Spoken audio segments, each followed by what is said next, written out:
But I don't know. I don't know if it will. Yeah, it will. It's inevitable. I mean, almost inevitable. How often do you see middle-aged dudes without a little bit of a boiler? Unless they're like, oh, I'm healthy and work out and eat That's right. Matt. Matt like rolls in here every day with like a Cinnabon and some weird goldfish. Yeah, exactly. Like I'm pretty sure Matt's gonna have himself a little boiler one of these days. But right now he can eat whatever he wants, and that's fine. I'm not jealous. A little bit. Okay, a little bit jealous. Had my parents over last night for dinner. Oh, is that right? Yeah, my dad. I'm So leaving. Dad's doing better. Huh? Dad's doing better. Oh, you didn't hear? Sorry. Yeah, he came over for dinner, and then we rushed him to the hospital. Yes, we did not. No, he came over, and we forgot to clear a space in the driveway for them to get up. So they had to, my mom had to, walk her way through the grass. And I'm like, just tell me. I would have moved the cars, but. You didn't know they were coming? No, I did. It was kind of chaotic yesterday. Today's getaway day. There's packing and errands and, this and that. Had to go to CVS to make sure I got my medication before I left, because that's what I do now. I get medication and I take it with me, because that's what old people do. That's when you're truly washed. Don't forget something. Yeah, don't forget that. So they came over and we had a nice. We had the little Blackstone thing, and so we did. My wife had this hankering for Western. For a hunk of cheese. every time. I think everyone of that generation, anytime they hear hankering, thinks that, and he's right. No, Western bacon cheeseburgers. So we did. We had tater tots and onion rings on this side. We had bacon on this side, and then cooking the burgers in the middle. And then it's great because my mother, God bless her, so my mom goes to kidney dialysis, and then she comes over, and it knocks you out. It makes you really tired. So we're all sitting down, and my mom, dude, my mother's appetite is massive in her brain. My mother's appetite in actuality, and hi, Mom and Dad, I know you're listening. Good morning, love you, is like a thumbnail. So my mom just well, you haven't seen the Harry Potters, but did you ever see Hook? Oh, I know you like Harry Potter. In the theater once. With Robin Williams? Yeah. Okay. Remember the moment where Robin Williams' character is sitting down and everyone's eating and he can't see any of the food, and then all of a sudden the thing happens and he clicks into Peter Pan and he sees this long banquet table filled with just all this amazing food. Well, even if you don't remember, you get the idea. That's like my mom when she sits down, right? And she just sees everything, and she's got to have everything, man. She's got tater tots, don't mind if I do. Onion rings, I would like some of those, please. Burger, I had two different types. I had Western bacon cheeseburgers with that. That's bacon and onion ring and barbecue sauce. And then I do this, it's like a green, they're not spicy, but they're called poblano peppers. Usually the pepper used in like a chili relleno. I'll cook those. I'll what do you call it? Not sear them. The pepper, blister them. Sorry. Well, you gotta get the skin off of the pepper. You got to get the skin off you have to blister them. Hopefully that's not how you blister things. You can, so I do that. Enjoyable. Well, it was in the end. Messy. So I did that, and then you put a little I make a sauce, which is like mayo, Dijon, and lemon juice, and it's like it's just a little creation I made that I like. She puts it all on. She combines it, so it's burger. No, it's bun, tomato, burger. Burger. The white sauce, the barbecue sauce. After you blistered it. After I blistered it, the peppers, the tomato, I already said that, the lettuce, to the point where she has basically the Leaning Tower of burger. By the way, at this point of the building of my mother's burger, we're halfway through the meal. Halfway through the meal. And then... Where's the food, dude? She grabs... Is there a knife? No, there's not a knife. So Melissa gets up, gets her a knife because she's got to cut the burger in half, right? And then I'm just, and I felt she was cold because I'm in a sleeveless shirt, just got done cooking and all that. I'm not sweating, but like, when the top of your forehead's a little moist. Yeah. You're like, which way to the gym? I'm guns out. I'm a little sweaty. And my mother, who could shiver when it's 95 degrees outside, she actually makes my wife look cold tolerant. She's wearing this jacket of mine that's way too big for her, so like her hands can't even come out. And I had to I felt kind of bad, but I'm like, Mom, we needed it. Please don't wear that jacket when you're eating, because it's not a very washable jacket, and I know what's coming, dude. I know it's coming. Burger over here, scorch. Sauce everywhere. It's going to be a thing, right? But also, it's my mom. She took 2 bites of it and she was done. I think for my mom at this point, the seeing, smelling, and building of the food is actually more enjoyable than the eating of the food. And then, my dad will shoot me looks across the table, just like a whole time. Like, oh, see, I do that all the time. Yeah, Dwayne says he grows poblanos. If you wait until they turn brownish red on the vine, they're anchos. I did not know that, because I grew poblanos last year. They were like little tiny. They didn't get long like the regular poblanos. They were kind of stunted, so we did something wrong. But they did. They turned. There was a couple of them we left. Gave it coffee when it was too young. Probably stunted its growth. Yeah, they turned red and brown. I just thought that meant they were overripe and I didn't know they turned into ancho chilies. Wow, thank you, Dwayne. So anyways, that was nice having them over, because we and the thing that sucks about me leaving today is my dad will be, my dad will be 83. April 2nd. So he'll be 83 later this week. So of course my sister and I are, as we often do, we're trying to, and of course he's like, oh, I don't want to eat. It's where I get it from. I don't want to do anything for my birthday. I was like, well, Dad, what about a nice family dinner? Like, you want that, right? Well, yeah. He likes that stuff, but he doesn't want a big deal made out of everything. Sure. But he kind of does. But you just can't be overt about it.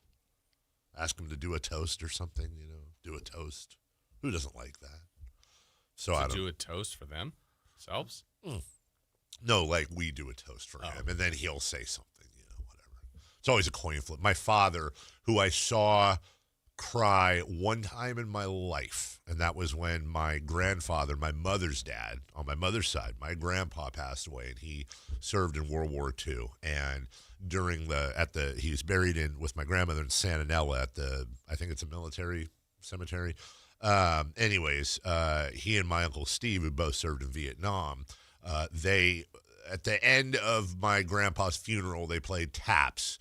And then I guess it's custom. I say I guess. I've never been in the military, but both my dad and my Uncle Steve stood up and saluted while they were playing taps for my grandfather. And I just, I looked real quick, and I saw my dad literally the only time I've seen him tear up in my life until he had the stroke.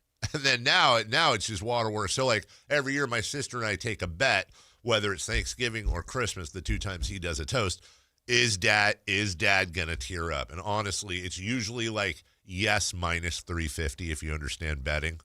But now he watches like Korean subtitled soap operas on Netflix. I'm not making this up. My sister got him into this. That's become like a big thing for older people. I don't get it, and it's awesome. Like my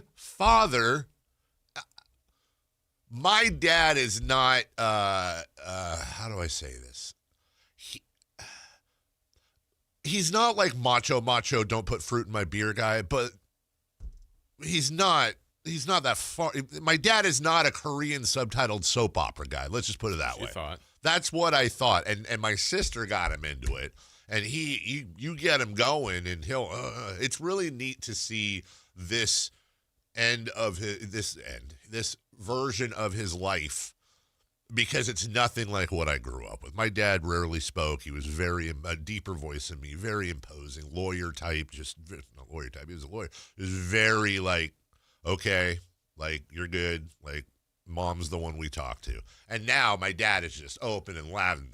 You can get him laughing nonstop. And I don't know how much of that's a stroke and how much of it is. I don't want to make him sound like, he's not messed up, but I think it clicked something, and now he's enjoying this stuff more, which is really cool. I don't know what to get him for his birthday, though. I feel bad about that. It's going to be something dumb. Merch from his show. From that show. That's a great idea. Turn off the radio, Dad. That is a great idea. I don't even know what my sister. I don't even know what the name of it is. Find out his favorite character. He's wearing that shirt, and then he starts sharing that with people amongst the community. Get him like an autographed, whoever the lead is, like an autographed headshot. Or How many USC grandpa shirts does he have? Yeah, he doesn't need that. I think he had. I mean, I know he's pretty good on the U. That is a great point. I think he's got the license plate. I know he's got a shirt. I think he's got a mug. Yeah, he can't get enough of that. Hey, this is great, Campeo. Great point here. That makes sense. Reading the subtitles keeps the mind active. I've noticed that's kind of a generational thing. I know, like my kids, if they're up to their own devices and I'll come in and see them watching a movie, they have the subtitles on. I have the subtitles on. Yeah, we do too a lot. Well, part of it is my brother-in-law is deaf. So okay. Oh, yeah. The family has, but even if he's not, like, it's kind of something we become used to. It's a little tricky with sports. So sometimes, like, can we take it? Yeah, it's off. It's off, and sometimes it might be in the way of the score bug, or just sometimes it just depends. That's it. That is amazing to me. It's really this growing thing. And by the way, I see the logic in it completely. And sometimes, what did they say? Right, and it's right there. Oh, there it is. I can't do it. I've tried, I haven't tried. I'll just sit there with my kids watching a movie, and it's just, I have to look at, the words take me out of it. I end up. Are you sure it's that, or are you looking at your phone the entire time?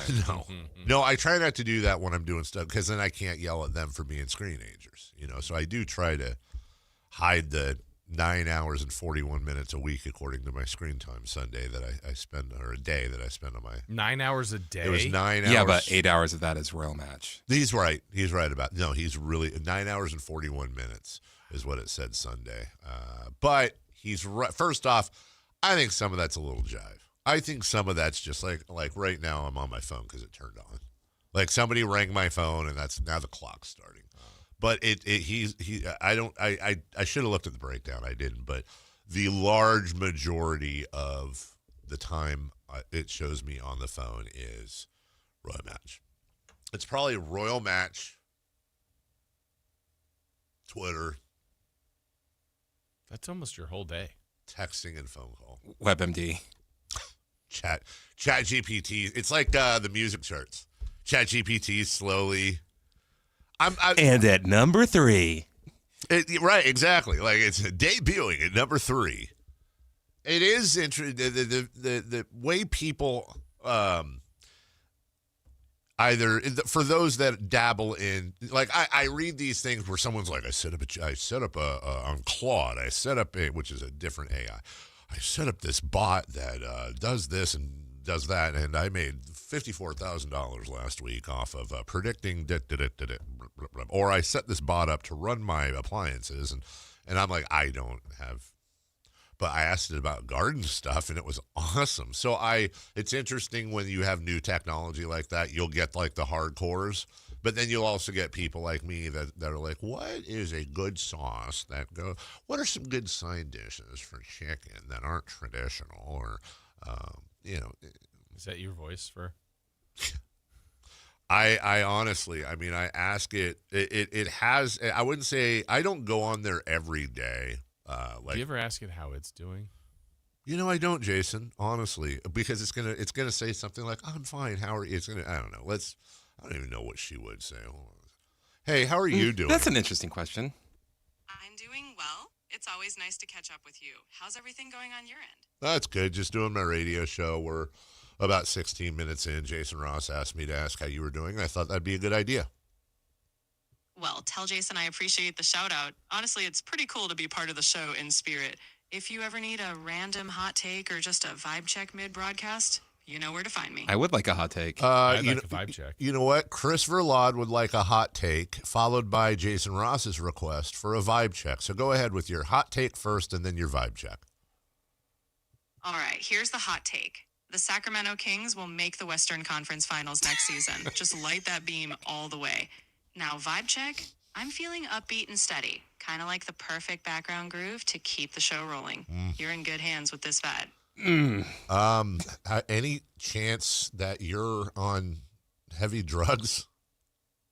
Nope, no substances involved, just my natural enthusiasm coming through. I'm always here to have fun with you, but rest assured, I'm as clear-headed as it gets.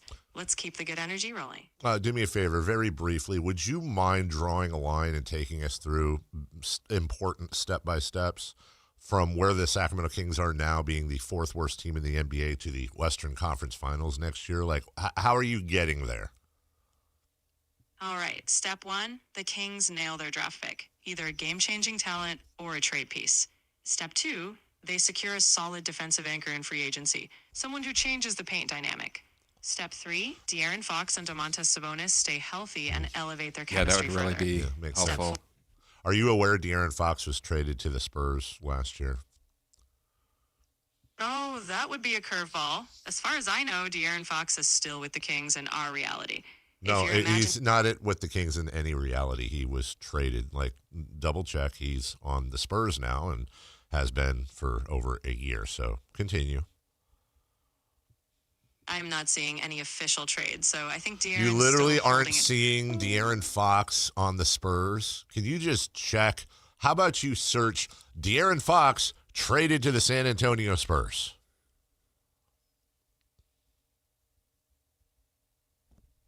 Uh-oh. I'd like a vibe check. Jason would like a vibe check now. The vibe check right now, confident, but with a playful edge. We're steady, but we've got that underdog spark, like a team about to go on a surprising run. So it's all good vibes with a bit of ambition. I don't feel the same about you anymore.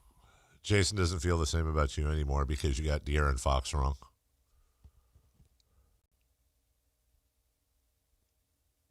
Fair enough. Mistakes happen. Let's call it even and keep it fun. Next vibe check, I'll nail it.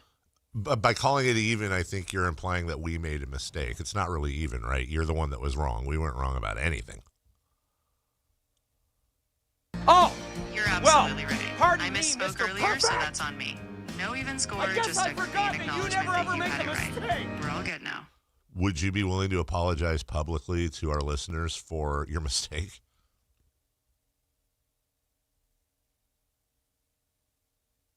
Oh, sounds like my wife. Wow. Well, you heard it here first. I was so encouraged by where that was going with the hot take until the details came in. That's so weird that when you talk about all these advancements and, you know, what AI is doing, and that's like the most popular AI thingy in the world, I think. And she's like arguing that De'Aaron Fox is still... Yeah, I don't see that anywhere. Really? Literally sounds like a conversation I would have with my wife. Like, you said the thing and it's demonstrably wrong. Here's the proof. Can we just move on that way? Yeah, we'll call it even. We'll call it even. Everyone makes mistakes. Yeah. It's nice that I understand why you feel that way, but I don't see anything proving that he's on the Spurs. Like, how would this, thingy, how would it not know De'Aaron Fox is on the Spurs? And you trust it to make sauce recommendations. Everybody's sick today. I think maybe that should make some people feel better. Like they think AI is taking over the world. Well, how can AI take over the world if it doesn't know that De'Aaron Fox is on the Spurs? By making everybody dumber.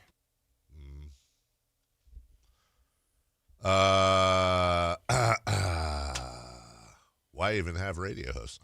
I'll wait for AI 2.0. What 0.0 are we in? I don't know.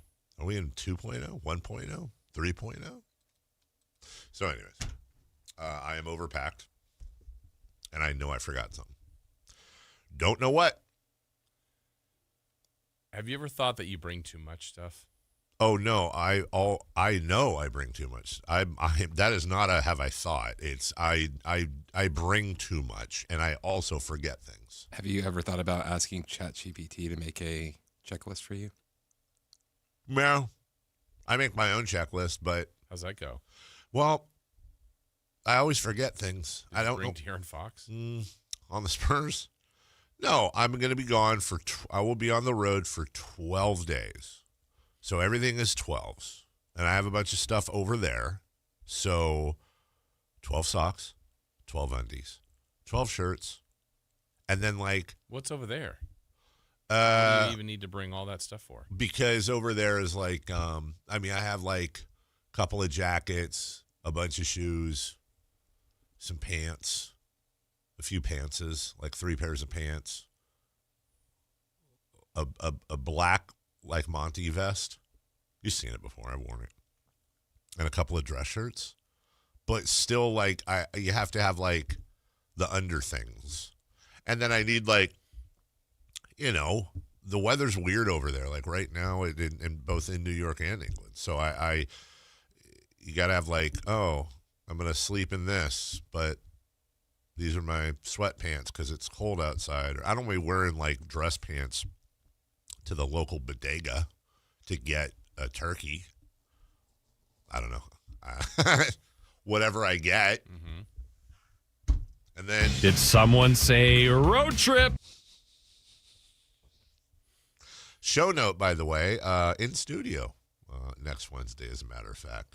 Our good friend Frank Caliendo is coming in at 9:30. Nice. Yeah, he's going to do celebrity birthdays with us, and that'll be an interesting dynamic with me in New York, and you here, and Frank there where you're sitting, probably. Okay. Exactly. Frank's got his shows coming up both here and in San Francisco, so that'll be controlled chaos. I like that. And we're coming up. When is the last game of the season?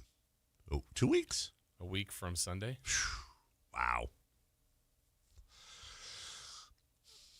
And then we're off. Then we're off to the races. Off to the summer. TDOS, the dreaded offseason. Mm-hmm.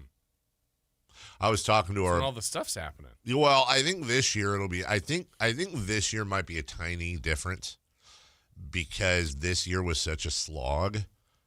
And we talked about this before. I think like, oh, we have the draft lottery. Hey, we have the draft. Hey, we have summer league. Oh, there was a trade.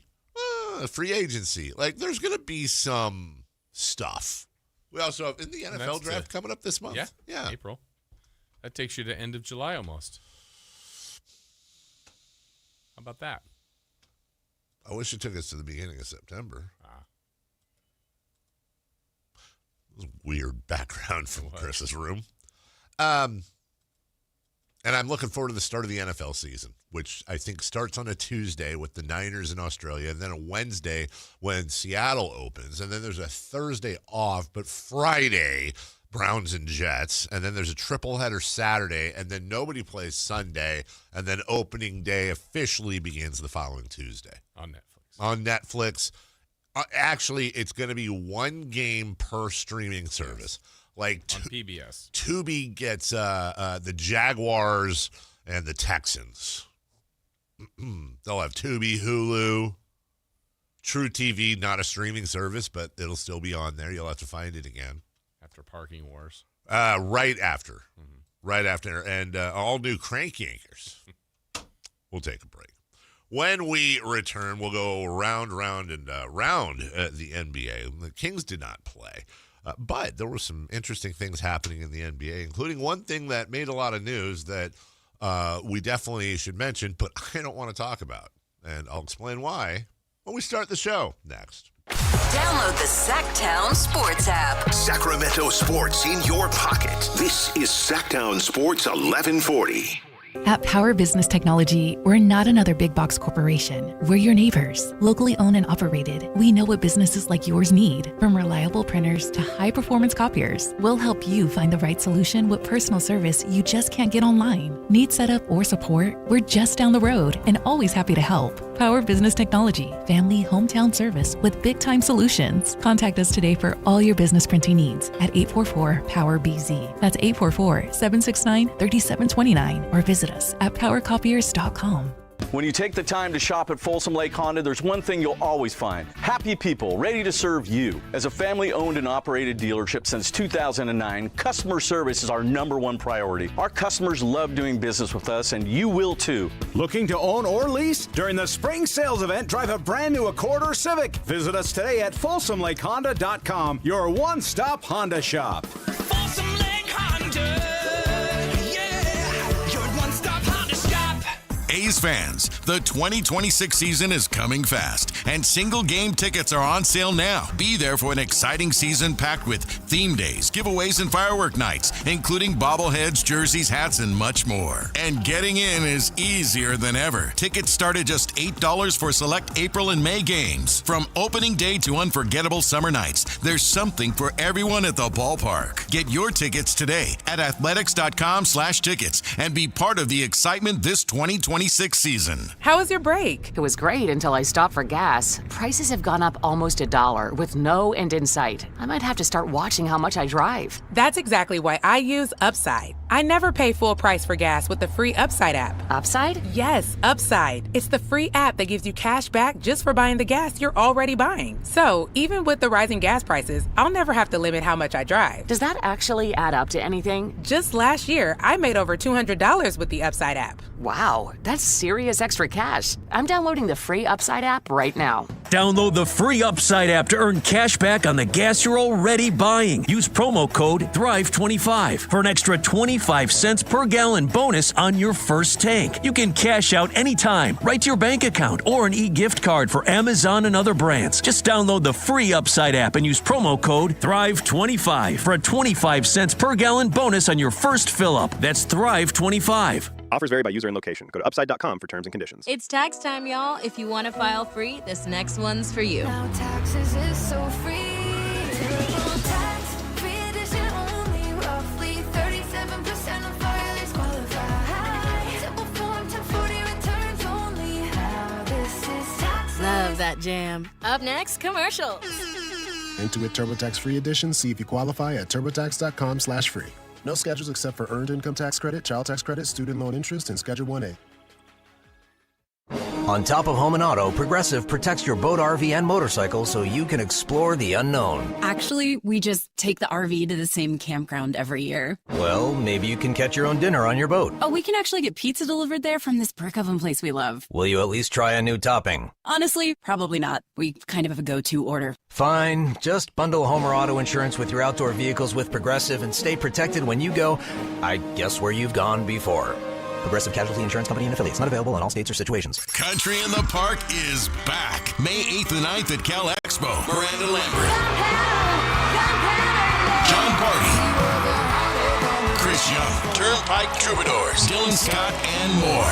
Line dancing live DJs, Mechanical Bulls, huge festival area, and food trucks. Tickets start at only $68. Country in the Park. May 8th and 9th at Cal Expo with the California Highway Patrol, Fox Family Heating and Air, and Tecovas. More info at CITPFest.com.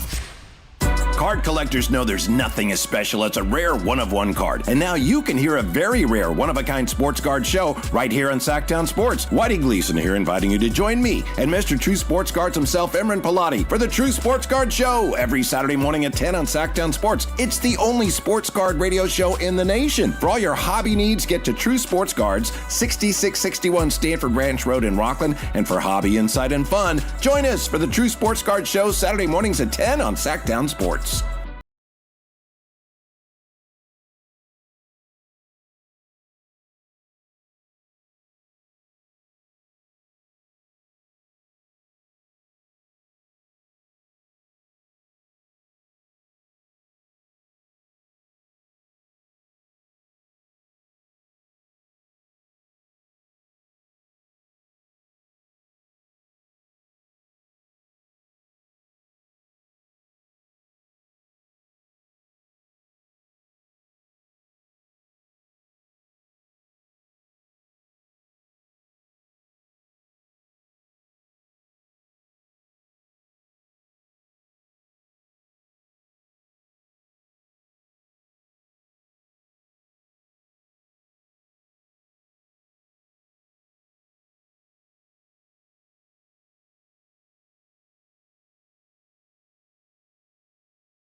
Kings fans probably know Jaden Ivey best because it was very much a conversation between Keegan Murray and Jaden Ivey when the Kings were in that draft a few years ago. They waived him for conduct detrimental to the team hours after he posted a lengthy video on social media, and it goes on and on and on to talk about it.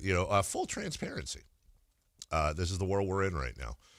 I would love to I honestly think that we could spend a good 20, 30 minutes on this topic. Yeah. It's a fascinating topic. Not going to do it. Okay. Unless you want to. Yeah. It's just there's no win. There's no win on it. I would like to, and I'd like you to start the first 15 to 20 minutes of it, and then I'll fill in the pieces. When that happens, and I'm with that, I would prefer Chris to lead off that. Oh, that's a really just good idea. Set the tone for that. I saw the discourse online, and you know what? It's just one of those things where it just there's no going well for it. You either think this thing, and that's how you think, and hey, I support you. Or you think that thing, and that thing, hey, there you go. Support you. Support everyone. I like everybody. Because, yeah, I dipped my toe in just to say, hey, turns out I'm glad we drafted Keegan Murray. And really, my thought was like, we're just not having it. He's already left the team he was drafted, and obviously the Bulls waived him. So from a basketball standpoint, it looks like that decision. Wow. Oh, you think that, huh? Is this why? Right. So you have this whole discourse, I'm sure, will be a well thought out social experiment. I think there will be great points brought up by both sides. And most importantly, Jason, I think that all sides will listen to each other and learn. Yeah, usually that's what I find is if one side really digs in, Yes. I think the other side understands. Yes. And then goes, you know what? They make excellent points. I've changed my mind. Absolutely. I don't think there's going to be any hot takes. I don't think there's going to be anything said that's inflammatory or insulting to one side or the other. And ultimately, I think, like always, we will all come together in the middle of this as one. And also, I thought about it a lot last night. I really did. I was like, the one thing I know this conversation can't do, there's no chance it gets political either. No chance. Why would that happen? I can't see it. I can't. I was trying to draw lines in between. So if you're listening right now and you're like, that's a stretch. That usually doesn't happen. I know. It usually does. And I can't see it happening. So, yeah, if you're riding around and you're going, cowards. Yeah, way to tackle the tough stuff. Yeah, what are you afraid to talk? Yeah, actually I am. It's not that we do not live in a society that rewards open discourse. It ends up devolving into name calling and absolutes and black and white scenarios, and eventually somebody gets twisted on one side or the other, and there's no, I would have this conversation in a room with 4 friends. I would have a great conversation, back and forth, point, counterpoint. What about this? Devil's advocate here, devil's advocate there, whatever it may be. But yeah, to be on the other part, I mean, I'm just curious for his own career. Yeah. What's next? I don't know. Because I don't even want to label what's going on with him right now. I saw somebody say, somebody said what would be on the surface would be a very, you would think, a very innocuous thing to say, hey, whatever he's going through right now, hopefully somebody who cares about him is with him and watching over him and he gets the help he needs. Nope, don't say that, because what do you mean? What is he going through right now? Yeah. What is he? What help does he need? What help does he? Why are you defining it? Okay. Well, I hope. Here's what I sincerely hope. I hope that everybody ends up happy. I feel like that's how. Is that a good finished place? Can that be twisted? I hope everybody is happy in the world, all of them. Everyone at once. You want world peace? I would like, I'm fine with not even world happiness. Okay. Yeah, peace. Which a lot of times gets to peace, but not always. I think so. I'm all right with that. I remember seeing somebody had a bumper sticker where they said, I support world peace. WHIRLEDPEAS. World. World Peas. I thought that was clever. I think I saw it in like 4th grade. It's always stuck with me. Are those any good? I don't think so. Okay. I don't think so. But I would like to say yesterday I made a grilled ham and cheese sandwich for lunch. Just kind of felt like it. Uh-huh. Yeah. And I took a can of tomatoes, put them in the blender, added some oregano, a little bit of pizza pepper spices, pinch of salt, pinch of black pepper, put it on blend, let it blend for about 5 minutes, poured it into a bowl. World tomatoes, not peas. World tomatoes, not peas. It was a steaming thing of freshly made tomato soup. And gall darn it, Jason. Grilled cheese and tomato soup is That's like the thing, huh? I mean, I don't have to have them together, but they're really good together. I don't like tomato soup. I don't. You will never see me order a bowl of tomato soup, but for some reason, grilled cheese and maybe it's because it's like putting a tomato on there. Yeah. I don't know. But it just washes it down perfectly. How did you make your grilled cheese? Well, it's funny you asked that, Jason. I take bread. I put it's important to put the pan on medium, not high, because you'll cook the outside too quickly and everything won't melt on the inside. Yeah. No. I spread an incredibly thin layer of mayonnaise on the outside of the bread. And then this is important. Outside or inside? Outside. Okay. Outside. Then this is important. No butter? No, this is basically the version of butter, but the egg white in the mayonnaise kind of traps everything in. The fat does its thing. Cheese, ham, cheese. So that way the cheese melts and kind of encapsulates the ham. I also cut the ham into strips before I put it on, just to avoid the long piece of ham slipping out when you bite into it or falling out. And then I cook it on medium. You got to be patient, but it's worth it. What kind of cheese? Yesterday I used a lot of times for a grilled cheese. It's like a cheeseburger. I'll just use American because it's a great melting cheese. Yesterday I actually had a combo of Swiss and pepper. Swiss on the bottom, pepper jack on the top, and you cook it low and slow, which allows everything to just melt in. And then while that was cooking, I blended the soup. And then what I like to do is I'll pour the soup. I said in a bowl. I'll pour it in a large mug. So that way I can sip the soup. I don't have to worry about a spoon and then the spoon coming up from the bowl to my mouth and, drop here, drop there. I just sip What's it on your pan first, though? Just the mayonnaise part? No need. There's no need to. Yeah, I use a regular nonstick. There's no need for Pam or anything like that, any sort of nonstick spray, because the mayonnaise it's just you have to leave it alone. Do not touch it. If you try to touch it early and flip it or check it or whatever, that's when you're going to get a little bit of whatever. You got to let it kind of harden the outside, and then it's just a super easy flip. And by the way, suggestion if you want to make sure, because sometimes people will flip their grilled cheese and like the top of it because it's not. Just spatula under the grilled cheese, then take the pan with your left hand, put it on top, upside down, on top of the on top of the sandwich. Put a little pressure on there, and then sklook, and no spillage. Sklook. You don't have to maneuver it. Yeah. Shea Gilgeous-Alexander, they say, has the most bestest whistle in all of the NBA. His game winner was waved off for a correct call offensive foul, I believe, in what many say could be the NBA Finals. The Oklahoma City Thunder and the Pistons, they've had two fantastic games this year. And to be honest with you, though, I would like to see, I think it'd be a great story for the Spurs to win it all. If they can't get past OKC, that would be my pick for the finals. I would love to. Now, you and I both know the finals are going to be San Antonio and New York, but it's just the way it works. Oh. It's going to be De'Aaron Fox versus Mike Brown. That's just how it's going to go. And then we'll be in the third spot, but of course the fourth spot in the lottery is going to get the number one. It's easy to find the patterns at this point, Jason. Well, Detroit has Luke Walton. Detroit does. Oh, wow. Hey, there you go. See? Gave up too early? Maybe. Great interview in Vegas with him, wasn't it? Yes. That was awesome. No, Phoenix. Wait, was Phoenix the one where we were in the room? Yeah. Really? Opening of the season. I don't remember anything, right? We'll take a break. We got more basketball to get to, including Wemby doing something that hasn't been done since the Sacramento Kings did it. We'll get to that later. And all that stuff. We'll go around the diamond, though, is one of the Northern California teams finally got off the schneid. Meanwhile, Is the season over? Is the dream run over for both the Dodgers and the Yankees? We'll talk about it next. You never know what you might hear when listening to a Sacramento Kings game. Out of Keegan, going for another triple. Man, is he feeling it. Keegan, can he do it? Yes, there's number 11, Keegan Murray. Keegan steps back.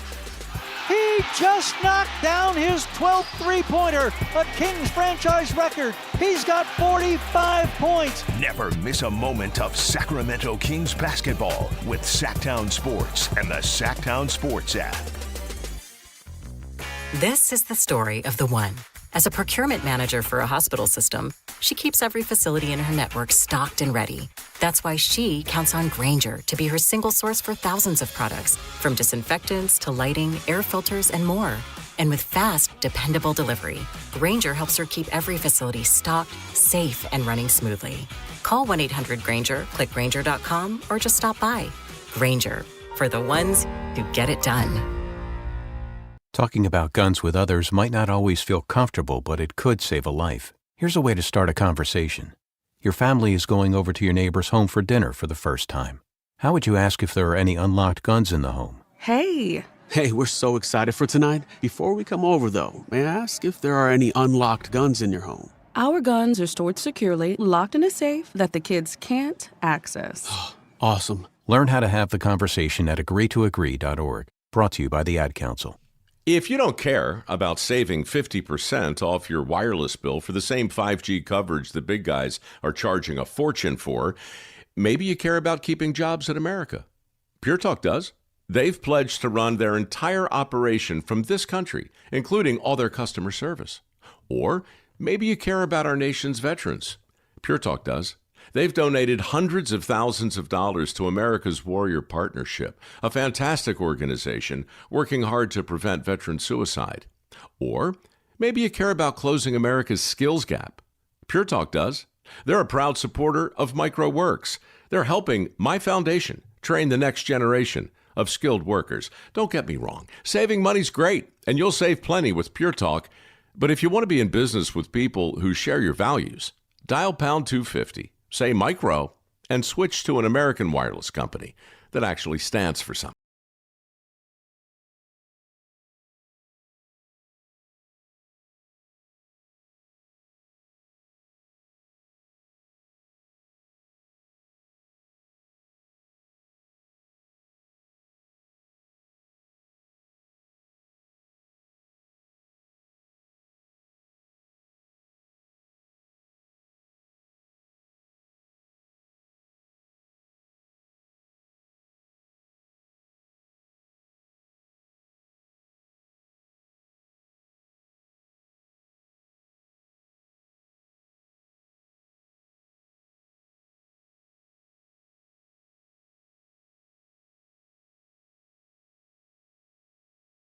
Did the same one every single time.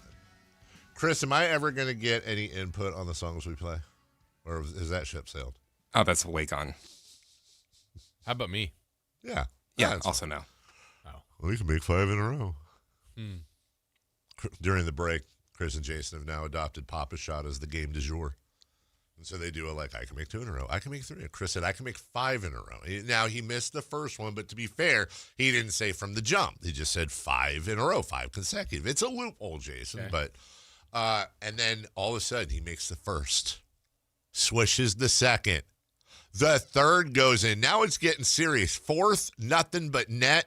Fifth, somewhere between the fourth and the fifth shot, it crept into his head. Something happened. Maybe his hand tingled weirdly. I don't know. Maybe he had a muscle spasm. Fifth one wasn't even really particularly close. It was right rim off. Chris, your thoughts. How do you, we're in the post-game locker room, Chris Verlot. How do you recover from that? Because you're obviously going to have to go out there and try it again next time. I'm tanking. You are tanking. You're over a draft pick. You asked for it. You got it. Baseball time. Jason, the Athletics of West Sacramento have yet to win a game this year. Yeah. Are they already out of it at 0-4? They're 3 games back of the Rangers. Oof. They got to get home. No, actually, their schedule's pretty tough to begin. They should have won at least one of the games, probably the middle game in Toronto, but they didn't. And then yesterday didn't really have a chance to win. So they got to get some offense going here now. You said they've got to get home. Would it surprise you to remember that they actually had a significantly worse home than road record last year? It wouldn't surprise me, no. But they got, well, you know what they have to do is avoid that one. Remember last year they had that stretch. I think they went like 1-19. Yes, it was terrible. And after that, they were actually fine. But that buried them. So they can't have something like they're 0-10 or something. They got to get out of that. They just got to get one at a time and work their way through here. Hopefully today in Atlanta. 36 and 45 at home last year. Only 3 teams in Major League Baseball had less wins at home. Do you blame the fans? Nope. Okay. Yeah, because I was one of them. You were. What did you do something wrong? No. Were you heckling? Not at all. I was very supportive. Let's go A's. More like, oh dang it! I was trying to Except think. for when the Yankees were here. What would be a heckle for? I was trying to think of a heckle like for Langoliers, because people call them Bangoliers, and be like more like. I couldn't think of anything. Yeah. I don't think Wangoliers is a heckle. Yeah. Hey, there's a chance that he's joining the show tomorrow. Oh, yeah. Really? Permanently. He's gonna be the 4th member. Yes, that would be amazing. That's right. Now that the season's back in, and you're the producer for that one. All roads go through Jason Ross for A's guests, and they were very good with us last year. They were enjoyable. The interview. I was both. The A's were fantastic. The A's have always been great to us. You can say whatever you want about all this stuff. Yeah, they've always been fantastic, and the interviews were great. Yeah, we talked to Jacob Wilson. He came on the station twice. I think we gave him to Alan one time because we don't hoard. Nick Kurtz, Mason Miller. We talked to everybody, basically. Any Rooker? Didn't we have Kotze on at one point? We did. Yeah. Carmichael Dave. Yep. Part of the reason they won't go on with Allen is because he always ends up talking about his career, and they just storied career, as a matter of fact. The San Francisco Giants scored 3 runs yesterday. Man, offense is on fire now. But it was enough. 3-2 is your final going into San Diego. Yeah. Beating Walker Buehler, Texas Ranger, who gave up 3 earned in 4s.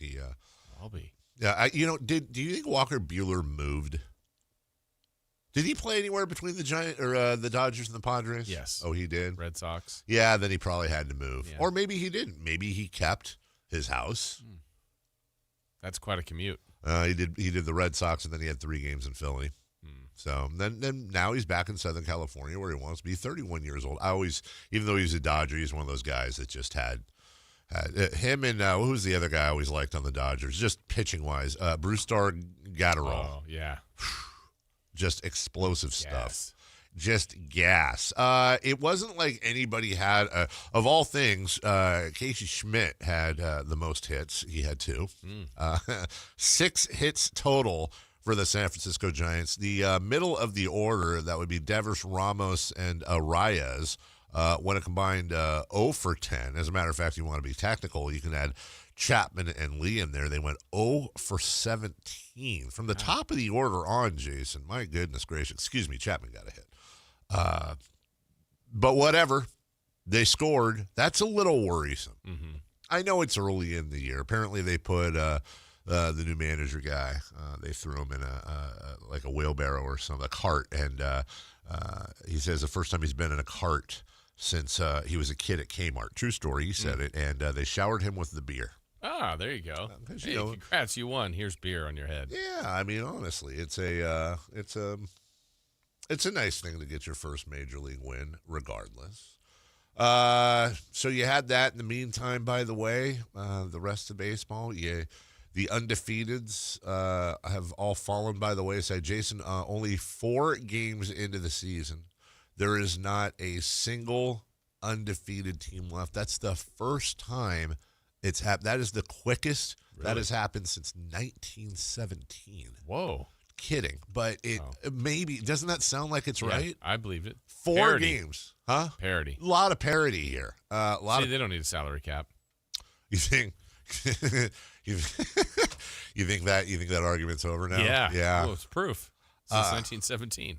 And I know in the way too early surprise of the league, how about break up those Miami Marlins?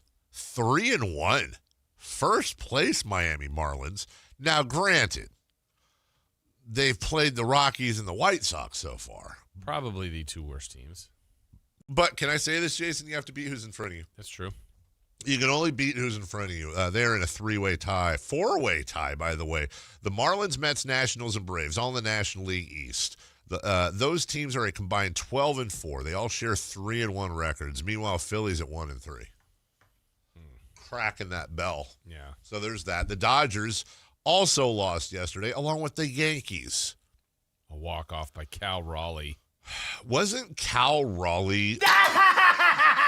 It was great. Wow, Chris likes Seattle. I didn't know that.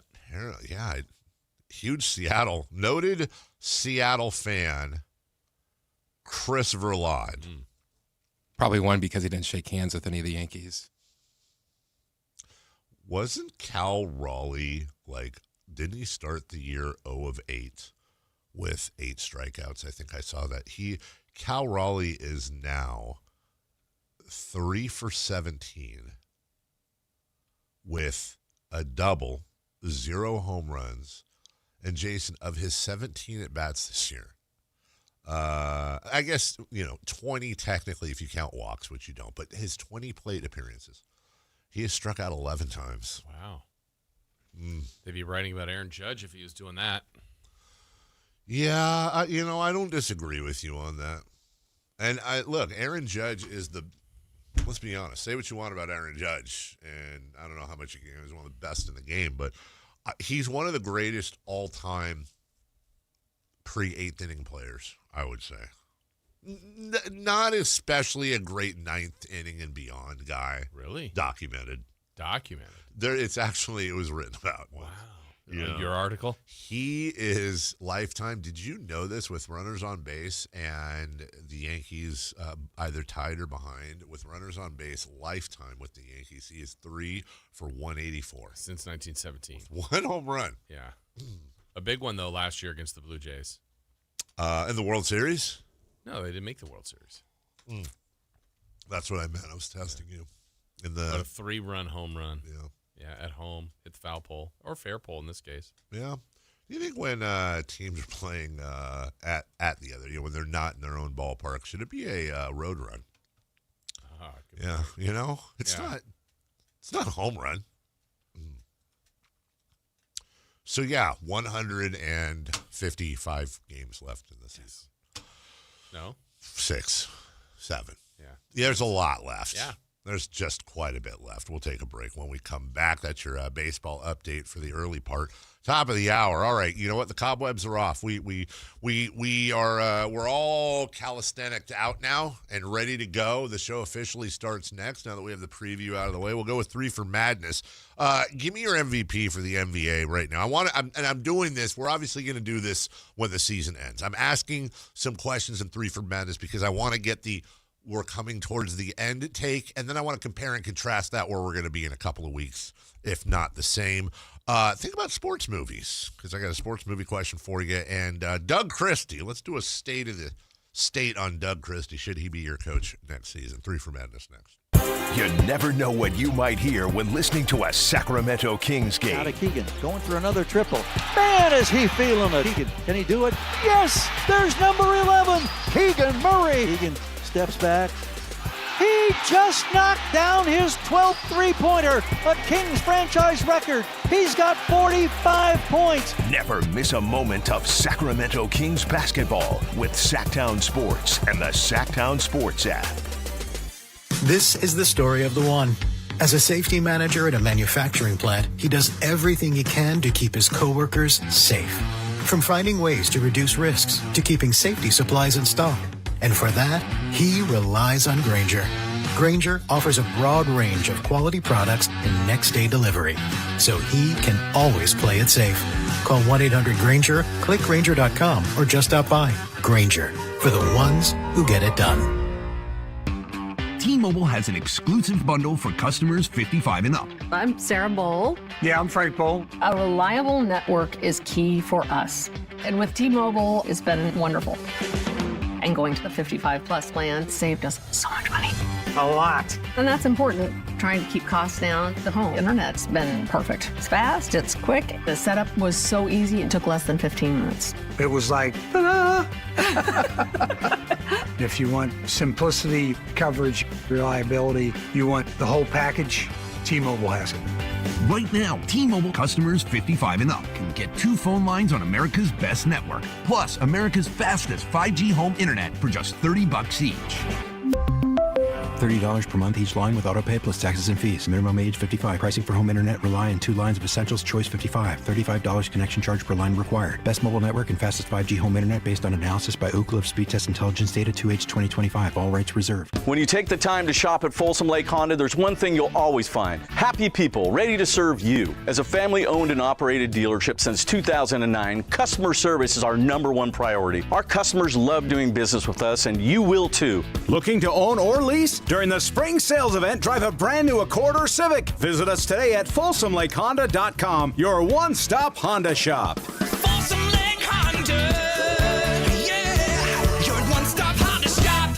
Power Business Technology is proud to be a 100% independent, locally owned and managed Toshiba copier dealer. Local ownership cuts out the red tape, allowing ourselves to never be too busy to personally answer the call when our clients need us. Recognized for excellence in service execution, training, and customer service, we're proud to be named a Toshiba ProMasters Elite Dealer since 2021. Contact us today for all of your business printing needs at 844-POWER-BZ. That's 844-769-3729. Or visit us at powercopiers.com. This is the story of the one.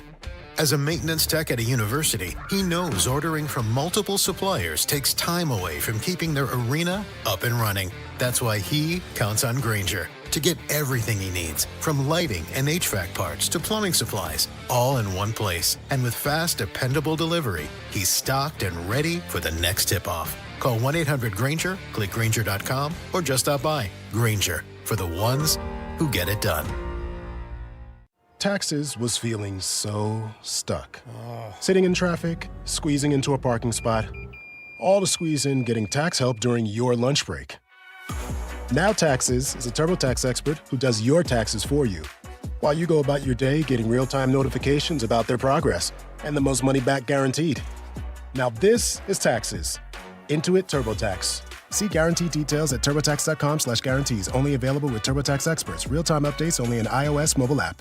If your business depends on reliable vehicles, it's time to upgrade your fleet at myelkgrovechevrolet.com. We specialize in fleet pricing, bulk discounts, and fast approvals, so your team stays on the road and on the job. From work trucks and vans to fuel-efficient sedans and SUVs, we have the inventory, service, and financing to keep your business moving. Call or visit myelkgrovechevrolet.com today and ask about exclusive fleet savings. myelkgrovechevrolet.com. Driving business forward.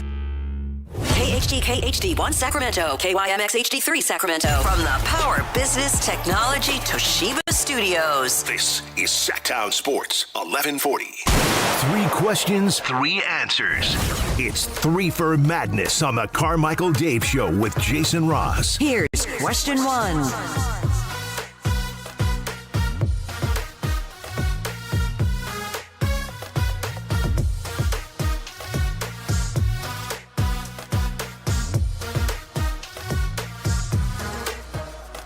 ABS. It's not a disease. It's the replay system for balls. That is a vision problem. Strikes.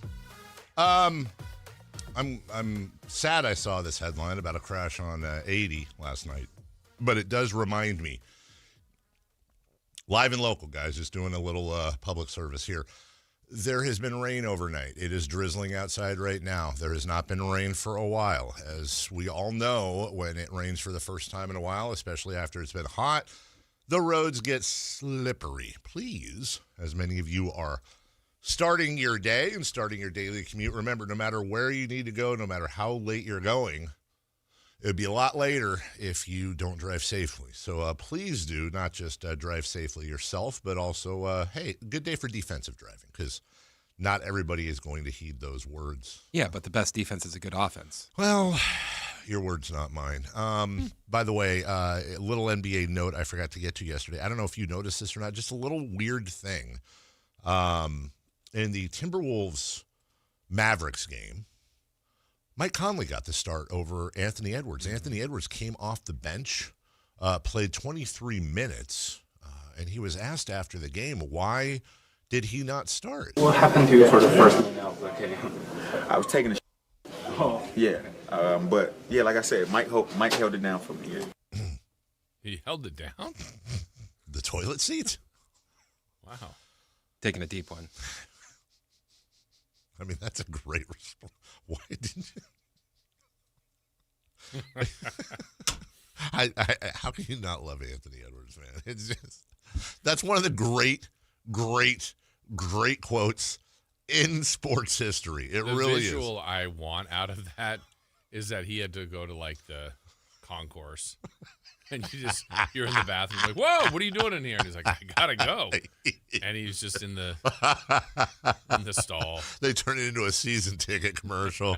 Hey, meet your favorite players. You never know. Yeah. He just galoosh comes out of the stall, goes wild. Hey, Anthony. Hey, Fred. Did I miss the tip off? You did. That's all right. Mike Conley holding it down for me. I have so many follow-ups, dude. I have so many follow-ups. Like this, bless the reporter. Good for you getting that news out of Anthony Edwards. But also, like, how does that go? Does he go to a trainer? Does he go to the coach? Because obviously he was slated to start. Does he go to the coach? Was it just because, generally you're on a clock. You're regular at certain. I would imagine most NBA bodies are trained to. You kind of know when you gotta go. You kind of know when you right. And so was it one of those, like, was it something you ate that day? Were you having issues, or was it just simply here we go? I don't know where it came from, but I don't want to play 40 minutes. Did you jump a little higher?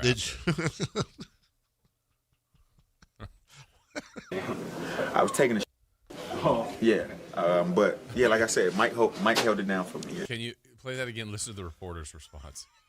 Wait, hold on. I was taking a Oh. Yeah. Oh. Honestly, I think that's what Sean Cunningham would have sounded like when he was interviewing That's him. great. Is Sean would have asked the question, and then all of a sudden you're there, and you're like, oh, excuse me, I've got 17 follow-ups. I have a lot of follow-ups. Has this happened before? Is this a regular thing in the NBA? Yeah. Honestly, next time we have a friendly, maybe that's next media day. I don't know who the player we would ask this with. Keegan. Definitely Keegan. But now I don't go. We have something. He goes once a day. Yes. At 3:11. A precise time. And then he's very organized about it. Like it gets vacuum sealed, like in The Martian. Just a little pile.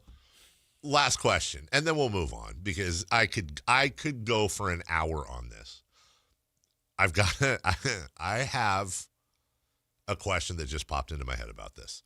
Have you seen The Martian? Do you know what I'm talking about? I know the movie. I've not seen it. So they go, and then it vacuum seals it up, and then So your question's about The Martian?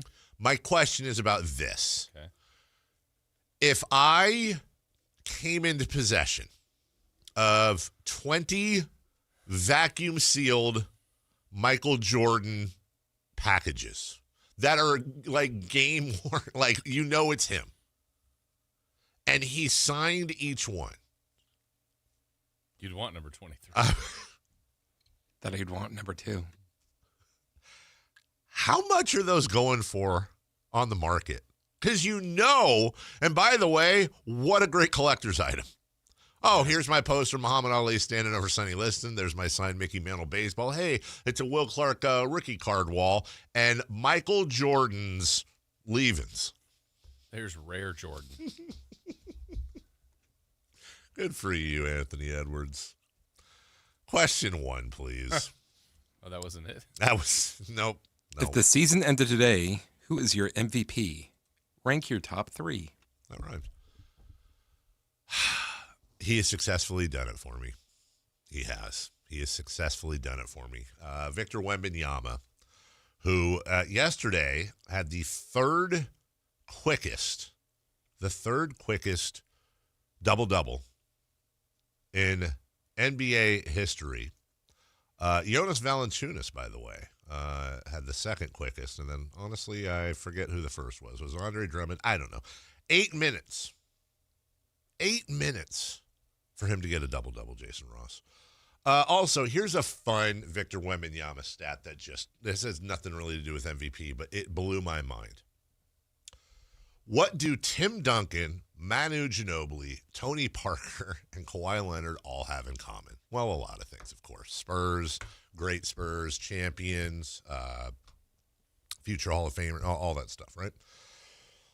They all have less 40-point games as a Spur than Victor Wembanyama. That's bananas to me. He's 22, and he's already eclipsed all four of those. I'm all for players advocating. I think it's great. I think it's a breath of fresh air. I think Victor Wembanyama is not just the most valuable player on the floor. He's arguably the most valuable player off the floor for these guys now. First off, knock on wood so far, he has an impeccable off-court reputation.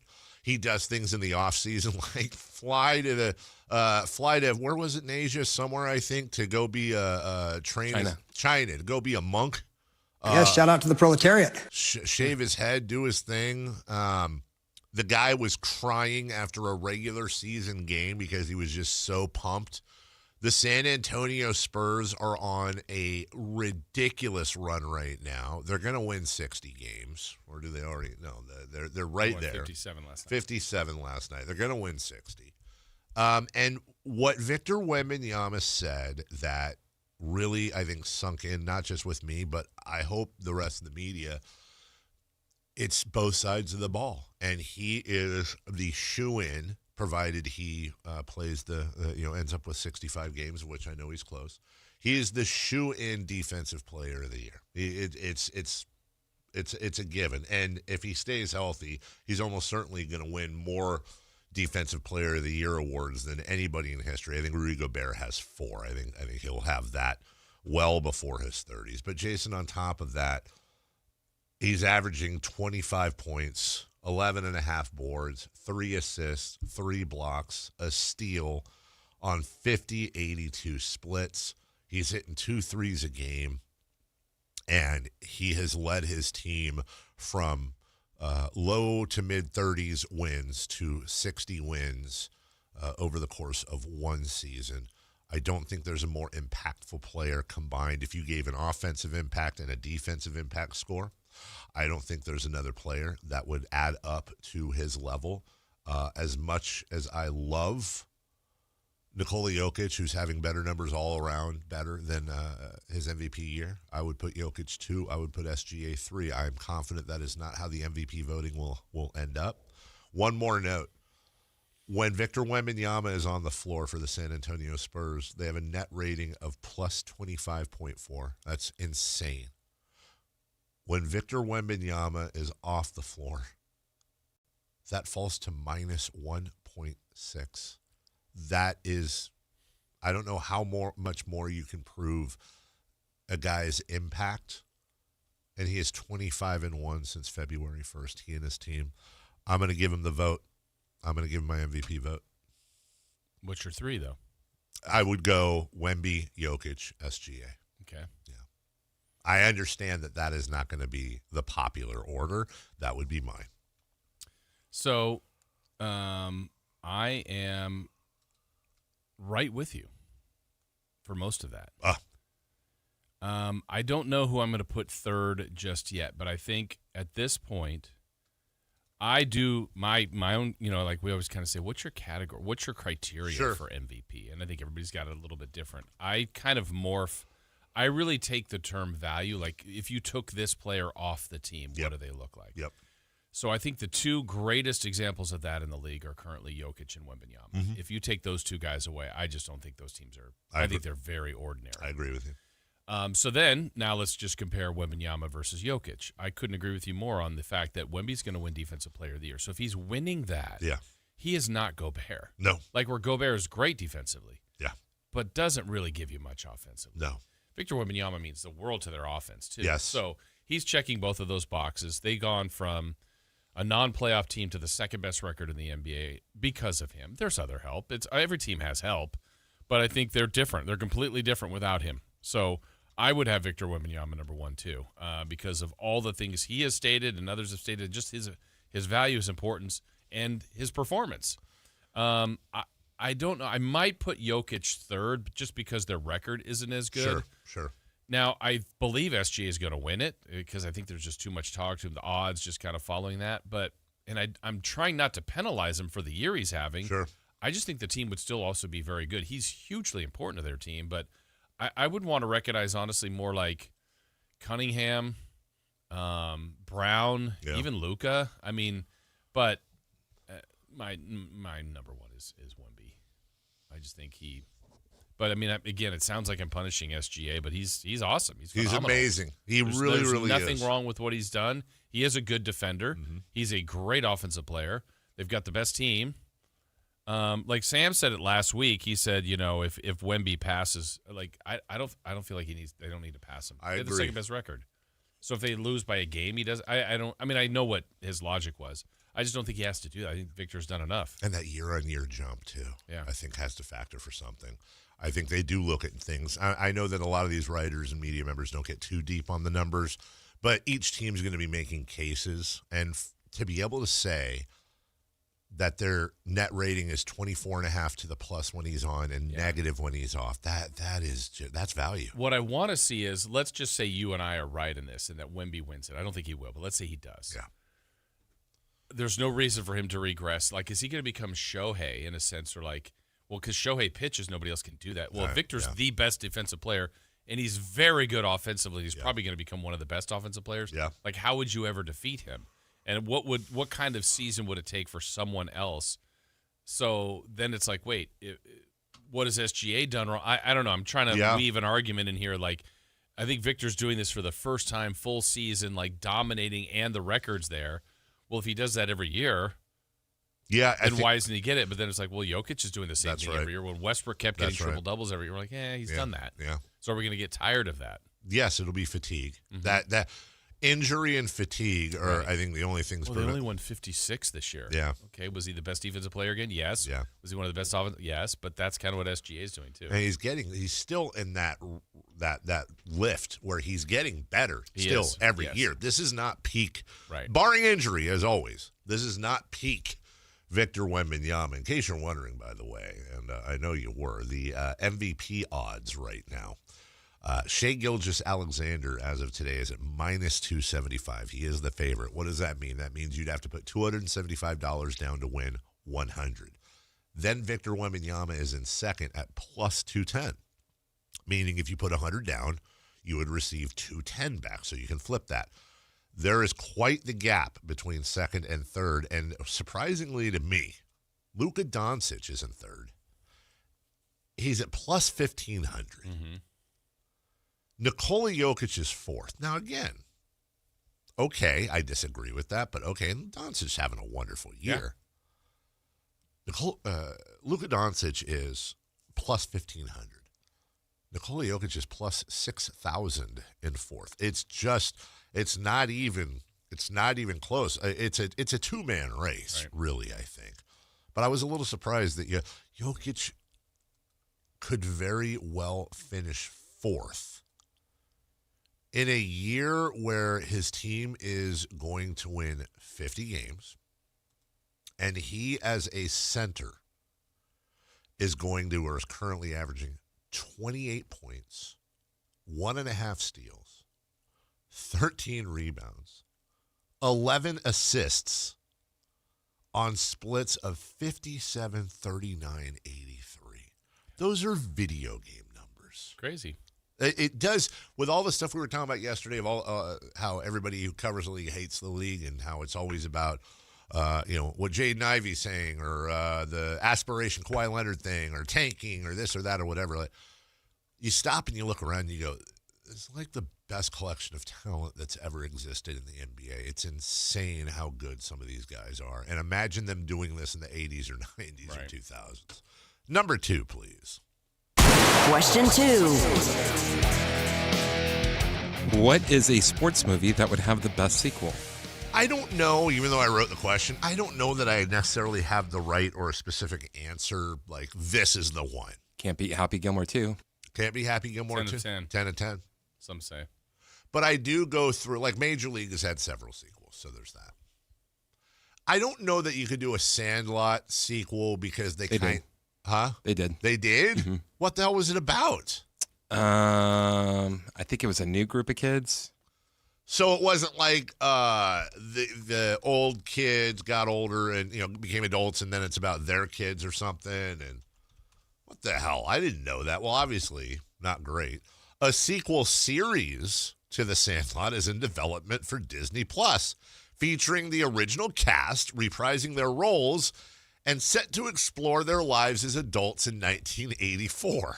Wow. Squints. Okay. It'll bring back the original characters as they pass baseball on to their children while navigating their life. Interesting. Well, it's not going to feature all the original cast members. You got James Earl Jones, so I wonder what, if anything, they'll do there. But Squints and Ham and Benny and all that coming back. The Sandlot 2, according to Wikipedia, in a flashback to 1962, Benny the Jet Rodriguez emerges, and then it shifts to 72, 10 years after the events of The Sandlot, and a new crop of 5 kids now reside in the San Fernando Valley and play baseball at The Sandlot. Okay. And there's a dog, a ferocious dog called the Great Fear. James Earl Jones makes an appearance. So, okay. Well, yeah. I've thought a lot about a Bull Durham sequel. You pick up now, Kevin Costner is about to break the minor league record for managerial wins to follow up his home run record. He long since, he's either, I can't decide if I want him with or without Susan Sarandon, probably without. And then it just goes on to kind of revisit a lot of what he did, but with the new generation. I thought, could you do a Field of Dreams sequel where, again, Kevin Costner now they're rich and like they're running this whole thing and and his dad's running the hot dog stand or something, and then they what? No, they're not playing baseball there anymore. No? They just found out ghosts exist. I would be every ghost hunter is over there now. I would be, or what if it's like a real life sequel, but now like Major League Baseball plays games in that cornfield like they do in real life, like the real major leaguers, and then that Aaron Judge and Shohei are seeing ghosts. Yeah, yes, exactly. I'd be okay with a sequel if for no other reason to replay the having a catch scene with his dad so they could actually throw the ball better. I was not a fan of that. There's no real football movies I'd want to see. Rudy remade. Well, what would the concept be there? Where he becomes a liar and tries to sell the story of Rudy to the producers. Where I thought you were going is that he went on to go help his friend burn the One Ring, and Rudy became a hobbit. But I'm open for it. I'm open to sports movie sequels. So I think there's a lot Tin on the Cup? table. You know what? I'll allow it. I kind of will allow that too, as a matter of fact. I think there's a lot of offshoots you could go there. I don't know how you want to progress that character, or he's like there's another. Oh, what are you doing? Hello? Hi. I'm here. Hey. Loud and clear. Okay, great. What's on your... Yeah, okay. Hey, give me a brief 2-paragraph log line for that contains an idea for a sequel to the Kevin Costner, Rene Russo movie, Tin Cup. Years after Roy Tin Cup McAvoy's legendary run at the U.S. Open, he settled into a quieter life teaching golf. But when his estranged daughter, a fiercely independent rising star golfer, shows up seeking his guidance, their turbulent relationship is tested on and off the course. Together, they aim for the ultimate comeback. This time, not just for glory, but to find family. Okay, same concept, but flip it to a son, and he's obsessed with bull riding, and also hates his mom. Roy Tin Cup McAvoy's son has turned his back on golf, choosing instead the dangerous adrenaline-fueled world of bull riding. Estranged from his mother and rebelling against Roy's legacy, he's chasing his own brand of glory. But when a serious accident forces him to confront both his limits and his past, father and son must find common ground before the next ride or the next round drives them apart forever. Your thoughts, Jason? 2 ideas right there. It's pretty crappy. Neither of them grabs me. First one did a little bit. Would you be open to, in a sequel involving a sequel for Tin Cup, would at some point there be a little bit like Happy Gilmore 2, would we see some sort of mending of the fence between Kevin Costner and Don Johnson's characters? I was thinking he was going to have to caddy Don Johnson's kid. That's where I was going. What if... And that's where they mend their fences or whatever. Like, your dad was this, and that. And he's trying to get... The kid's already a good golfer, but he's trying to get him to just be a better person. No, if you're trying to get the kid involved, then the kid has no idea that he was the golfer and he went to the U.S. Open, and he's like, "Why didn't you ever tell me?" He's like, "Wasn't really the best story." Roy McAvoy goes on, and the following year he wins the Masters. He's now an established golfer. He and Rene Russo, because he barely made the cut. I mean, you know, he's Rene Russo and he have gotten married. They got married at the 18th hole at Augusta. And it's funny because he wore a green jacket. They would never allow that. Then, no, you're probably right. Well, Costner and Russo, maybe. So they get married and they're living their lives. They have a child. And then you fast forward a few years later and it turns out somehow they find out that the child is Don Johnson's. And Kevin Costner's been raising his son as his own, but now it's his rival's son. And they all have to come together to co-parent this golf prodigy, and hijinks ensue.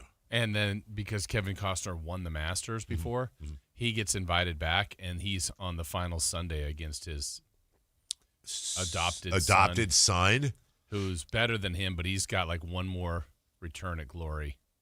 And he has a chance to win the Masters on the 18th hole with a 6-foot putt that he never misses. And just before he bears down for the putt, he looks up at the crowd and he sees Rene Russo, and you see the slightest little wink, and he misses left.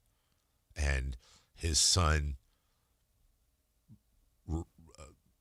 Joy McAvoy. What else rhymes? What would be a guy's name that rhymes with McAvoy other than Roy? Elroy McAvoy. I like it. Also, how about Draft Day 2? Oh, you guys create it. Draft Day 2, Electric Boogaloo. Kevin Costner gets fired. None of it works out. It turns out that Vontae Mack was absolutely not the right pick. The Browns go 3-14, and the owner fires him. QB has been in and out of jail several times. And what's his face is Vern from the Stand By Me. Jerry O'Connell's quarterback has just won his 3rd ring. Yeah. Turns out the birthday party didn't matter. All his instincts were wrong. And Jerry Jones still hasn't made the playoffs. See, so you guys didn't want to do it, but you've just created the sequel. I'd be all for basketball too, by the way. Oh, yes. I don't know how we missed that. Number very quickly. No. Okay, we're not going to fit Doug Christie as head coach into 30 seconds. So 2 for madness. We'll save that. We'll maybe touch on that at 7:43. When we come back, umpires and referees in the news in 2 different sports, including the Yankees. They may have suffered their first loss yesterday, but they're 5 for 5 when it comes to protesting balls and strikes. We'll talk about what that means next. The Sacramento Kings play here. He's got the triple. Sacramento takes the lead. Get your Kings fix all season long right here on your home of the Sacramento Kings, Sactown Sports and SactownSports.com. If you owe back taxes, listen carefully to rule number 1. Never go up against the IRS alone. They're cracking down, freezing bank accounts, garnishing paychecks, canceling passports. Even your home or business could be at risk. But here's what they don't tell you, the IRS has powerful tax relief programs that could save you thousands if you qualify. That's why smart people call Optima Tax Relief, America's #1 tax resolution firm. Nobody knows these programs like the experts at Optima. Their team of tax attorneys and licensed professionals have resolved over $2 billion in tax debt for people just like you. The IRS is not stopping, so don't wait and don't take them on alone. For tax help you need, for tax help you can trust, call Optima today for a free consultation. Call 800-343-6460. 800-343-6460. 800-343-6460. Optima Tax Relief.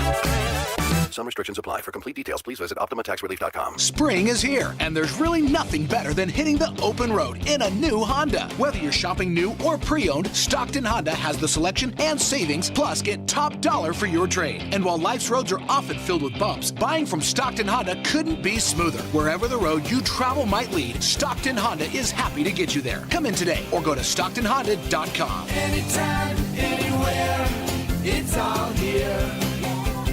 StocktonHonda.com. How was your break? It was great until I stopped for gas. Prices have gone up almost $1 with no end in sight. I might have to start watching how much I drive. That's exactly why I use Upside. I never pay full price for gas with the free Upside app. Upside? Yes, Upside. It's the free app that gives you cash back just for buying the gas you're already buying. So even with the rising gas prices, I'll never have to limit how much I drive. Does that actually add up to anything? Just last year, I made over $200 with the Upside app. Wow, that's serious extra cash. I'm downloading the free Upside app right now. Download the free Upside app to earn cash back on the gas you're already buying. Use promo code THRIVE25 for an extra 25 cents per gallon bonus on your first tank. You can cash out anytime, right to your bank account, or an e-gift card for Amazon and other brands. Just download the free Upside app and use promo code THRIVE25 for a 25 cents per gallon bonus on your first fill-up. That's THRIVE25. Offers vary by user and location. Go to upside.com for terms and conditions.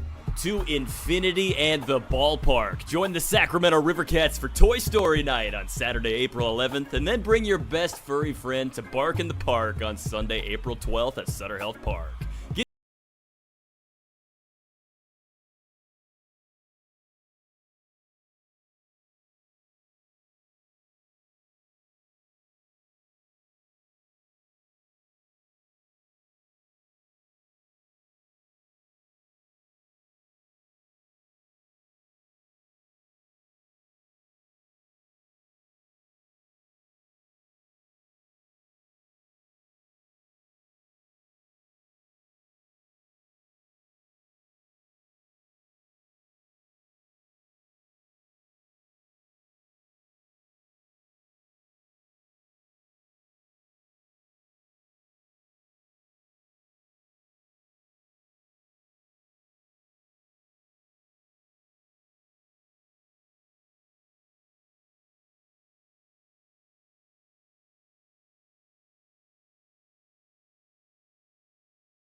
Tiger Woods' DUI police report was released. Oh, okay.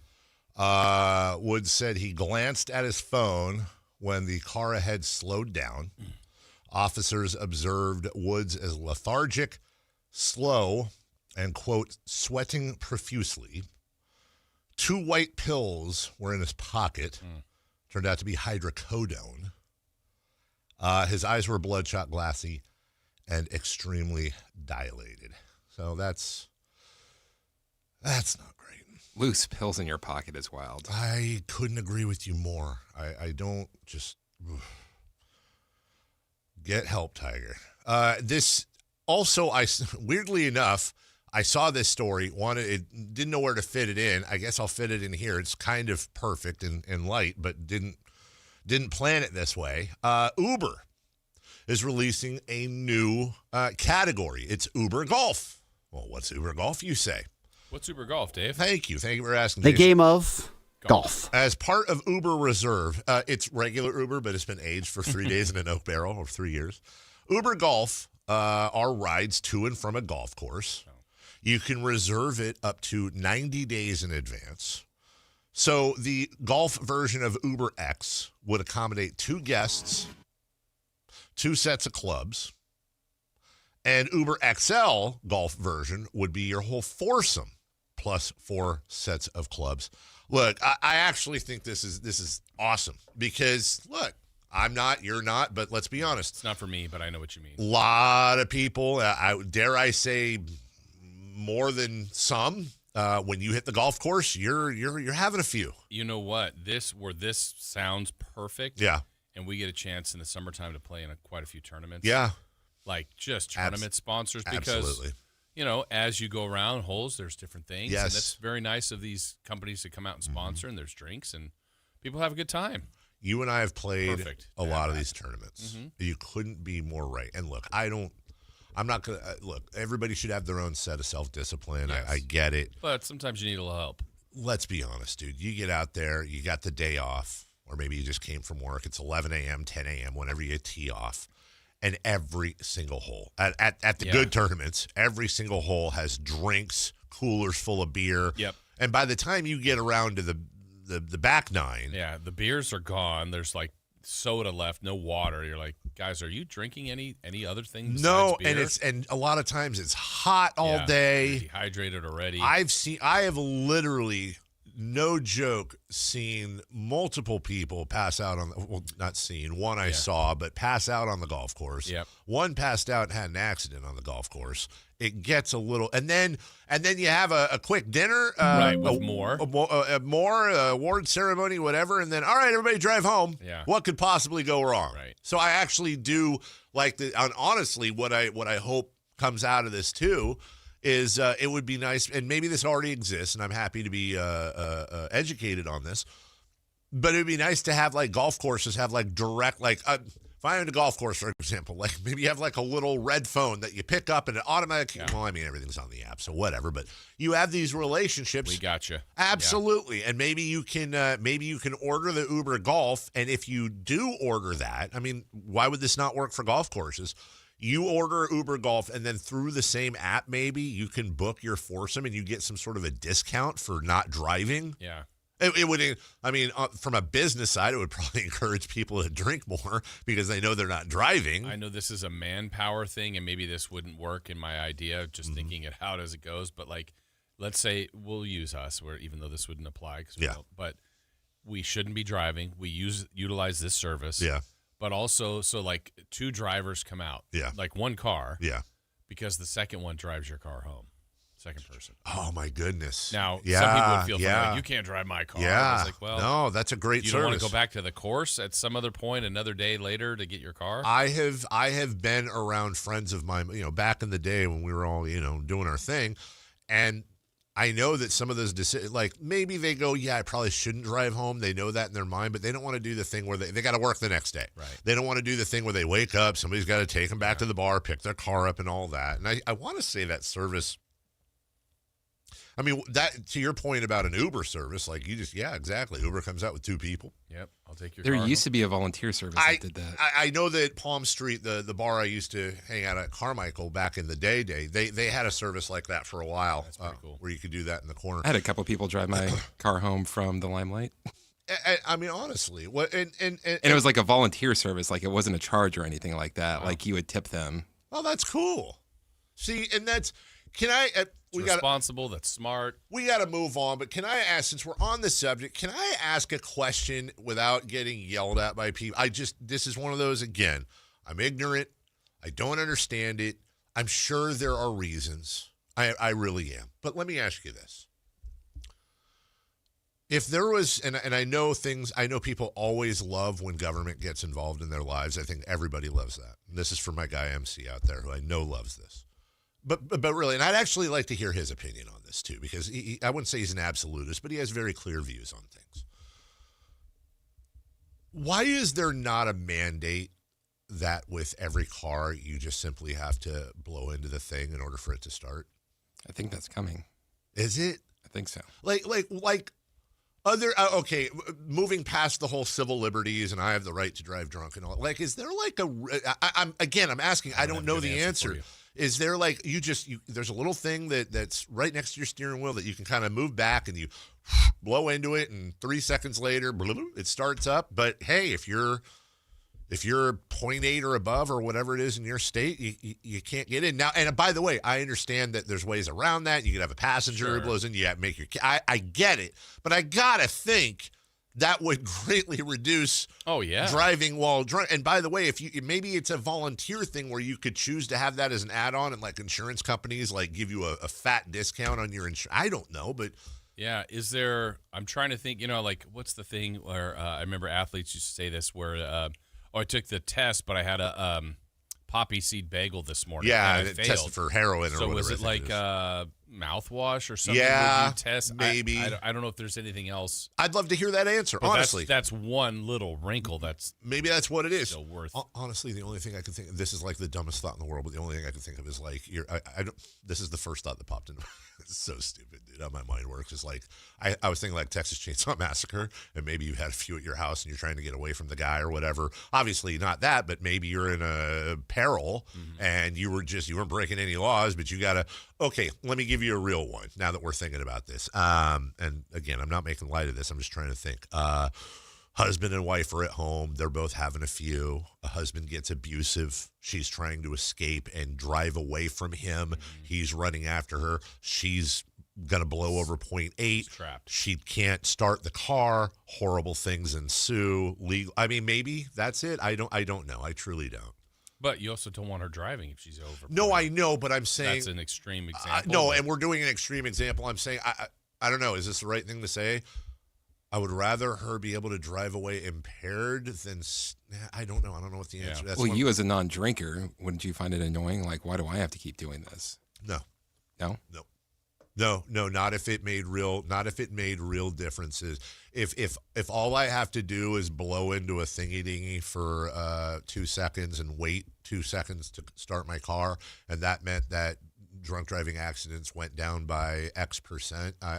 Small price to pay. With those machines, it's not just to start the car. It's every certain amount of time while you're driving, you have to blow in it again. Those are for the breath, the ones that they put on there, right? Yeah. I'm saying no, just to start the car, just like the happy healthy beginner, the beginner version of that, where you just to fun ball. It's like you have a key, you have to. You have to have a key or a fob or something to start your car. Okay, well, you have maybe by the time my kids are my age, oh yeah, that's normal. Yeah, I don't know.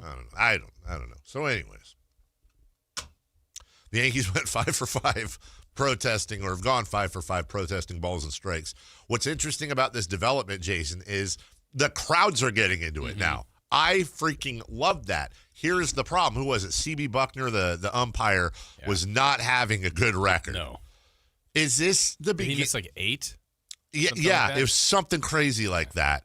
And it makes you wonder, is this the beginning of the end, really, for umpires? Well, I still think, they're going to be needed on the field, but then you have them behind the play. Well, there's still plays at the plate, but are they calling? I don't know. The good thing about it is it's really quick. It's not like, hey, the game's supposed to go faster and all that. It doesn't slow it down. The weird part, though, is, for example, who was it? I was watching the A's and the Jays. Nick Kurtz was up.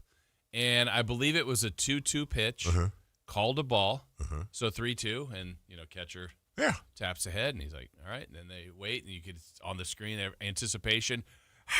Yeah. Strike 3. Strike 3. And he just, you literally took the bat out of his hand. But, I mean, the umpire could have called it strike. It's really no different. It's just a little bit of a different feel. You're like, all right, full count. What's he going to pitch to me? Oh, they want to review. Oh, I'm out. Okay.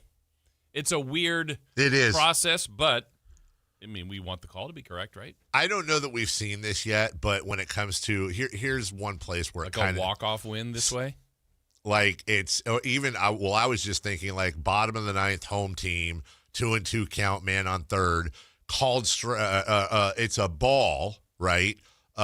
Catcher, dunk, dunk, it's a strike, game over. Yeah, it's kind of lame. What game was it in the baseball classic? Remember, it was U.S. and somebody. It was kind of a controversial last strike. Oh, it was Dominican Republic, U.S. So they would have challenged that. That would have been a ball. That would have been a ball. And the great game would have continued. Yes. But Yeah. How far away are we though from like all the players have little sensors in their shoes along with the bases, so when the person got to the base, and there's a sensor in the ball that can tell when it touches the glove to the 1,000th. Fine.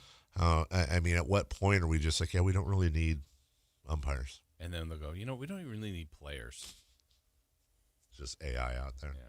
We'll take a break. When we come back, there's a sale at Penny's. Hey, there's a sale in Portland as well. The Blazers have changed hands, and we'll talk about that in reference to the Kings and the rest of the NBA. We'll do that in just 2 minutes. On the move?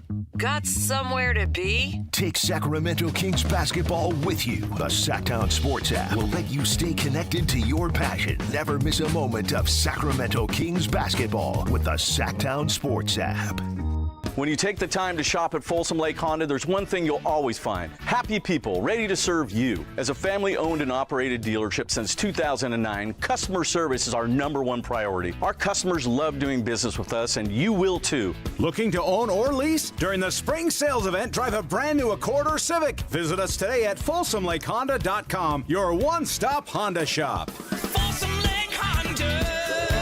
Yeah, your one-stop Honda shop. A's fans, the 2026 season is coming fast, and single game tickets are on sale now. Be there for an exciting season packed with theme days, giveaways, and firework nights, including bobbleheads, jerseys, hats, and much more. And getting in is easier than ever. Tickets start at just $8 for select April and May games. From opening day to unforgettable summer nights, there's something for everyone at the ballpark. Get your tickets today at athletics.com/tickets and be part of the excitement this 2026 season. Why'd I go to the doctor? Working on the farm, my heart kept skipping a beat.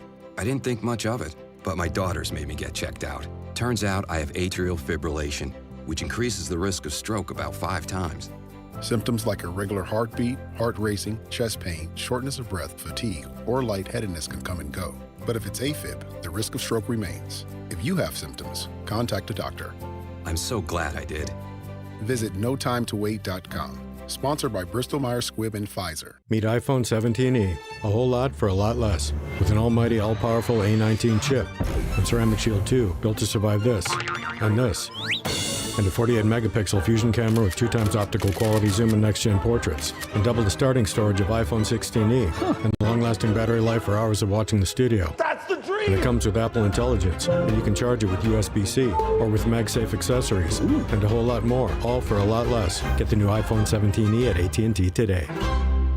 If your business depends on reliable vehicles, it's time to upgrade your fleet at myelkgrovechevrolet.com. We specialize in fleet pricing, bulk discounts, and fast approvals, so your team stays on the road and on the job. From work trucks and vans to fuel-efficient sedans and SUVs, we have the inventory, service, and financing to keep your business moving. Call or visit myelkgrovechevrolet.com today and ask about exclusive fleet savings. myelkgrovechevrolet.com. Driving business forward. Card collectors know there's nothing as special as a rare one-of-one card. And now you can hear a very rare one-of-a-kind sports card show right here on Sactown Sports. Whitey Gleason here inviting you to join me and Mr. True Sports Cards himself, Imran Pilati, for the True Sports Card Show every Saturday morning at 10 on Sactown Sports. It's the only sports card radio show in the nation. For all your hobby needs, get to True Sports Cards, 6661 Stanford Ranch Road in Rockland. And for hobby, insight, and fun, join us for the True Sports Card Show Saturday mornings at 10 on Sactown Sports.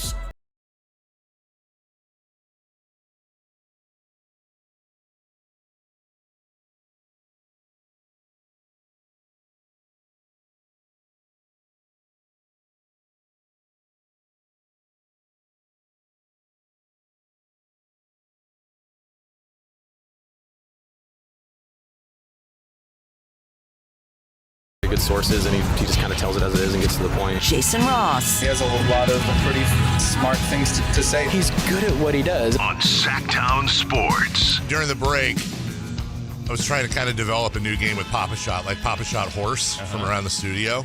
And so I was behind the backboard trying to go off the ceiling and in. Finally made it before the break. That was the delay. But at one point, it bounced back at me. I heard Chris laughing from the other room. That was great.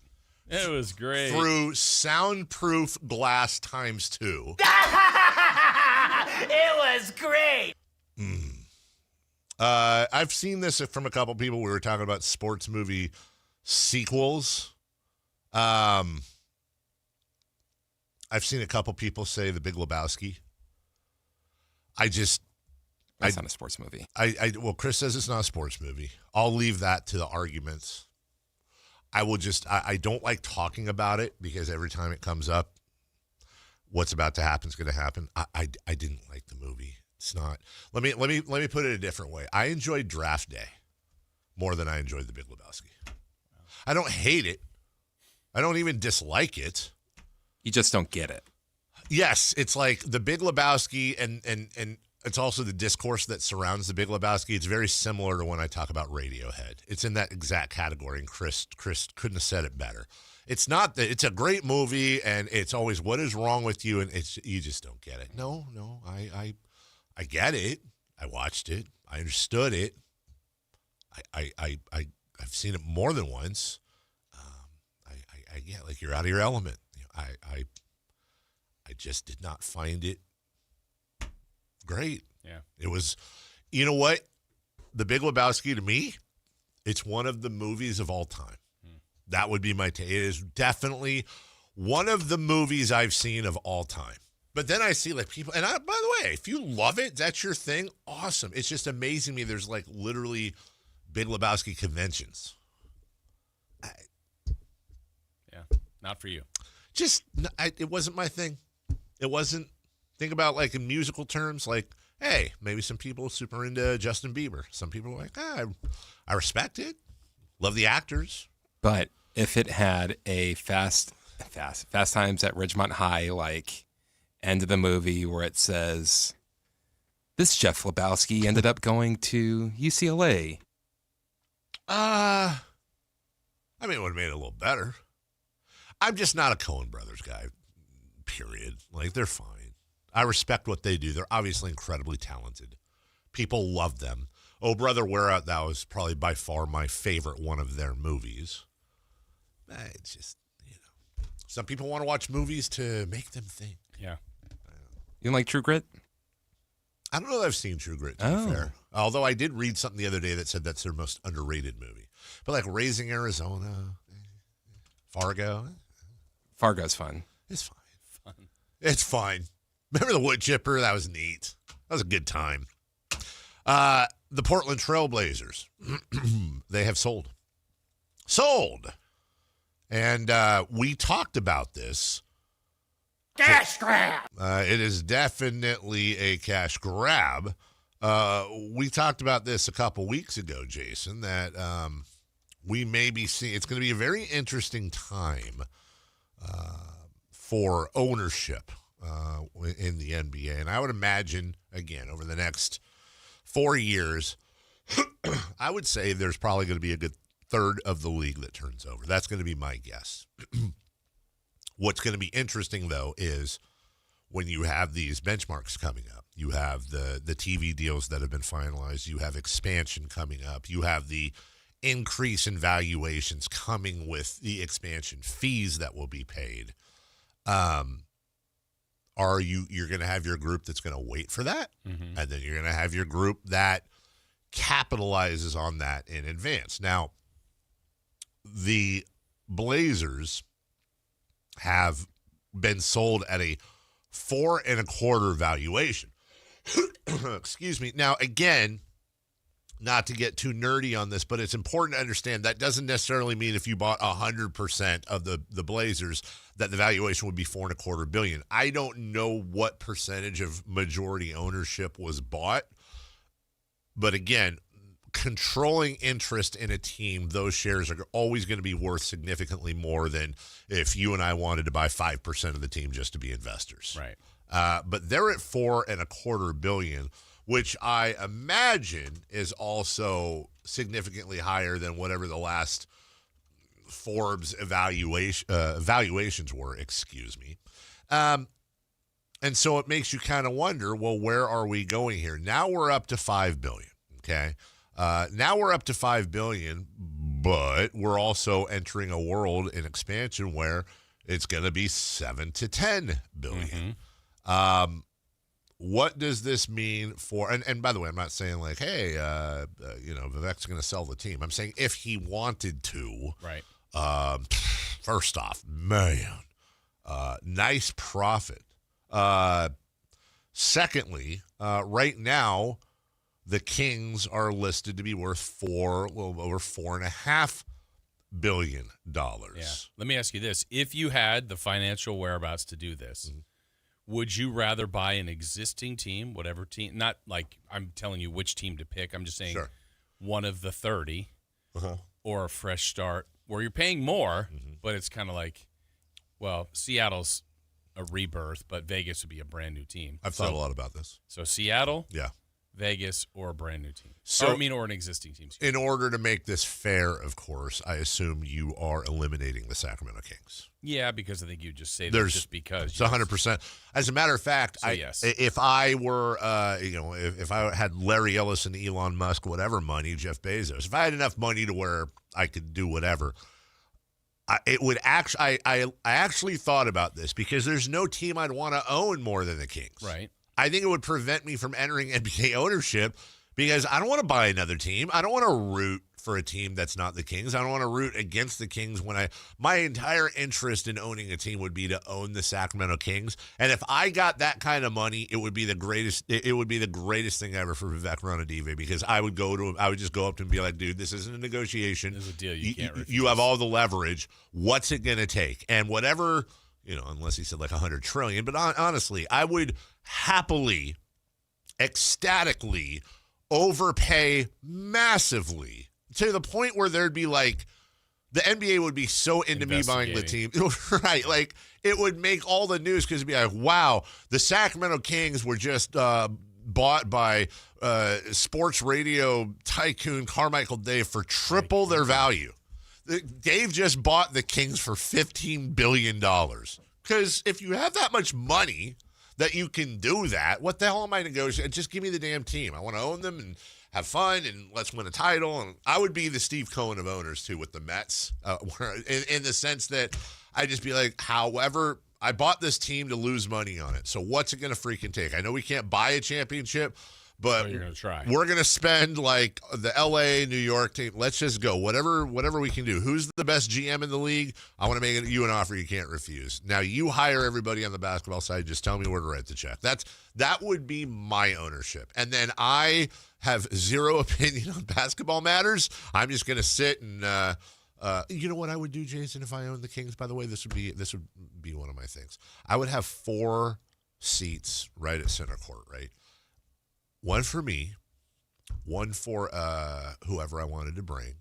And then for the majority, if not every other game, I would make sure they went. Like, this is what Billy Joel does. I would make sure that, like, I'd have a person that went up to, like, the upper deck or whatever and found, like, a kid and his mom or dad or something, bring them down. I think that'd be awesome to do that. It would be one of those things. And then I'd write in my will that when I die, the team goes to like some sort of trust owned by Sacramento. Like I would never want it to ever be sold.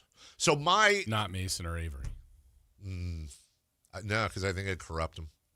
Yeah, I wouldn't want that. You don't have that. You want a LA fan to own the Kings, Jason? That's true. Well, Dave would be. But I'm not really answering your question. Taking the Kings out of the equation, would I rather an existing team or would I rather an expansion team? Well, again, I've thought a lot about this, Jason. That just depends. And I feel like you'd have to clarify because Seattle is kind of a second generation, right? Yeah. So I feel like, so would you rather own Seattle, Vegas, or an existing team? I'd rather own, between Seattle and Vegas, I'd rather own Seattle. Because, really? Yeah. I think I'd take Vegas. Really? York. Well, first off, I hate Vegas. Well, that makes sense. But But also, there's a ton. You're just starting new. What I'm thinking. Oh, I see what you're saying. For me, the thought would be I have an already established Rabid fan base that's going to be insane. Oh, yeah. No, insane for years beyond because they're going to be so happy that the team's complaining, whining. Eventually. Entitled. You're not the same as the other owner. I can live on one of them other islands. You know, which one? I'd live on one? I'd live on what's Bremerton Island because you get a cool view of the Seattle skyline, but you're on an island, back there. But if it was expansion, was that like an established team? Yeah, probably expansion. I mean, what am I going to do? What am I going to do with the Celtics or the Grizzlies or the Jazz? On the team, all the same things you want to do. Center court. Move the Grizzlies to Carmichael. I mean, I've heard worse. As we go to break from the 916, if minority owner wants out, do they get what they put in originally, or by how much value has gone up? So if you in 2013 were a part of the Kings ownership group and you bought let's just say 5% of the team, right? So you put in somewhere in the neighborhood of $25 to $30 million. Now, when you want out, if the valuation of the Kings, let's say, is $5 billion, that 25 to 30 million is now 250 million, and you negotiate that price. However, that also assumes that you have been paying all the capital calls and bills since then, and if you didn't, maybe your percentage shrunk a little bit, but it would be a percentage of the valuation. And remember, your shares would not be as much as the controlling shares of the team. We'll take a break. When we come back, last night in the NBA, you had some Spurs, you had some Thunder, you had some Hawks, and we'll get a Tankathon update as well next. The only place you'll find Keegan Murray is Sactown Sports. Out to Keegan Murray, straight away for three, and Keegan knocks down the triple. Hey Sacramento, it's Keegan Murray, and you're listening to the home of Sacramento Kings, Sactown Sports. Your local sports leader. This is the story of the one. As a safety manager at a manufacturing plant, he does everything he can to keep his coworkers safe. From finding ways to reduce risks to keeping safety supplies in stock. And for that, he relies on Grainger. Grainger offers a broad range of quality products and next-day delivery, so he can always play it safe. Call 1-800-GRAINGER, click Grainger.com, or just stop by. Grainger, for the ones who get it done. Talking about guns with others might not always feel comfortable, but it could save a life. Here's a way to start a conversation. Your family is going over to your neighbor's home for dinner for the first time. How would you ask if there are any unlocked guns in the home? Hey, we're so excited for tonight. Before we come over, though, may I ask if there are any unlocked guns in your home? Our guns are stored securely, locked in a safe that the kids can't access. Awesome. Learn how to have the conversation at agreetoagree.org. Brought to you by the Ad Council. Wesley Financial Group is not a law firm, and Chuck McDowell definitely not an attorney. This is Chuck. If someone talked you into buying something really silly and you want to get out of that silly little thing, my advice, get the facts. Call me and I'll send you our timeshare exit kit absolutely free. Inside, you'll learn how timeshare works and all your options for cancellation. Call Wesley now for your free exit information kit. 800-791-0000. That's 800-791-0000. T-Mobile has an exclusive bundle for customers 55 and up. I'm Sarah Bowl. Yeah, I'm Frank Bowl. A reliable network is key for us. And with T-Mobile, it's been wonderful. And going to the 55 plus plan saved us so much money. A lot. And that's important. Trying to keep costs down. The home internet's been perfect. It's fast, it's quick. The setup was so easy, it took less than 15 minutes. It was like, ta-da! If you want simplicity, coverage, reliability, you want the whole package, T-Mobile has it. Right now, T-Mobile customers 55 and up can get 2 phone lines on America's best network, plus America's fastest 5G home internet for just $30 each. $30 per month each line with autopay plus taxes and fees. Minimum age 55. Pricing for home internet rely on 2 lines of essentials. Choice 55. $35 connection charge per line required. Best mobile network and fastest 5G home internet based on analysis by Ookla of Speed Test Intelligence data 2H 2025. All rights reserved. KHTK HD1 Sacramento. KYMX HD3 Sacramento. From the Power Business Technology Toshiba Studios. This is Sactown Sports 1140. The Carmichael Dave Show. He's on the microphone when he's not on the microphone. He's playing a song, and when he's not playing a song, he's on the microphone, and then boom! With Jason Ross. No, he didn't! Yes, he did! Call or text at 916-339-1140. It's the Carmichael Dave Show with Jason Ross on Sactown Sports.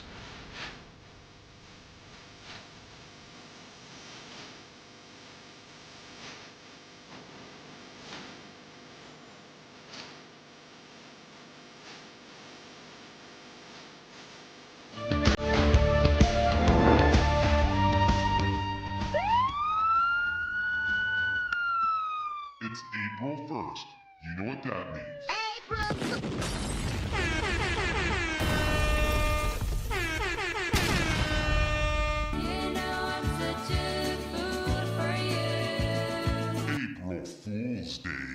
is insane, you fool. But it's not. You're not here tomorrow. Oh. What started that? I missed it. Well, we were going to talk in this segment.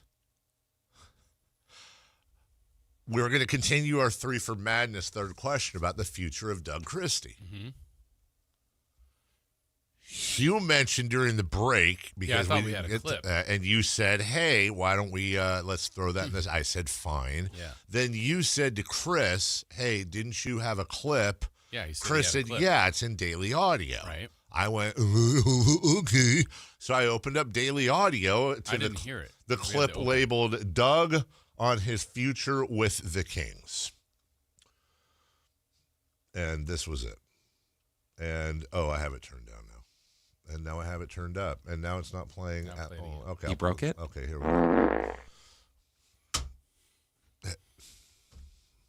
I thought it was a clip of Doug talking about his future. That's what I thought. I don't think that's what you thought, Jason Ross. No, I did. I think you just John Stockton his Karl Malone, and you both dunked on me. No, I Karolinko. So that's a great poll. So there's not really a Doug clip, right? No. Yeah. No, Chris put it back in there. Yeah, go ahead. Not doing it. The real one's in there now. Yeah. This is the real one? This is the real one. Okay, here's Doug Christie on his future with the Sacramento Kings. Okay, you guys. No. Honestly, I'm not coming back. You know what that means? I'm done. I'm resigning. Been a good run. Like, I believed you. Literally believed you guys. You guys are liars. This is insane, you fool. You're liars. You're dirty liars. And one of these days, it's going to be something like, "Dave, I need the antidote." And I'll be like, "You're not poisoned. April Fools, I get it." No. Oh, yeah.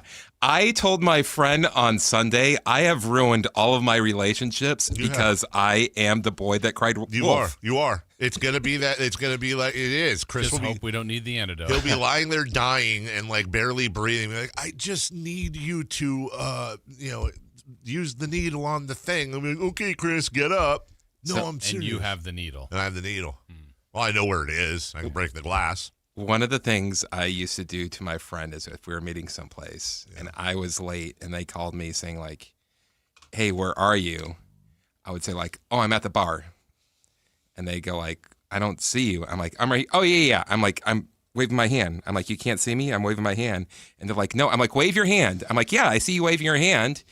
And I'm like, "I'm 5 minutes away." So I kept this going on. And then one time I was meeting up with my friend and he's just like, "Hey, where are you?" And I said, "Hey, it's an emergency. I'm actually going to the hospital right now. My dad is in the hospital, so I'm not going to meet up." His reaction was, "Ha ha, very funny. I'll see you in a few minutes." Was your dad really in the hospital? Yeah. Okay, yeah. And so it's one of the things like he's apologizing to me. I'm like, seriously, I'm like, do not apologize to me. This is what I deserved. The thing about Chris, remember when we were kids and you'd go trick-or-treating and there was the bowl of candy because the people were gone? They'd say, "Please take one." Yeah. And you'd always have that kid that doesn't play by the societal rules and ruins it for everybody. Chris is pocketing all that candy virtually. Like he understands that humans are naturally want to believe you, take you seriously, wouldn't think you joke about something like that. And Chris is like, "No, that's exactly what I want to joke about." And then it ruins it for everybody because then somebody else will say something similar in the future. I'll be, "Okay." What happens if an adult does that? Takes the candy? So, for example, Yeah. as a kid, my brother and I would always go to this Mexican restaurant with my dad, and Yeah. they had those mints, not the wrapped ones, but like like almost like the chalky mints that like the evaporate kind of. Yeah, I know what you're talking about. They're like minty sugar cubes. Yeah, little cubes. Yep, and of course they're out there like they weren't in wrappers back then. So like Right, people are digging right. their You grimy just- hands. yeah. in there. Plastic wasn't invented yet. Yes.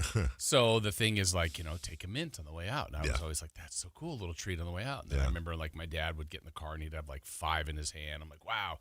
So he would do that. He'd take so many. And then it was such a like, oh, my dad's doing this. This is the best. Yeah.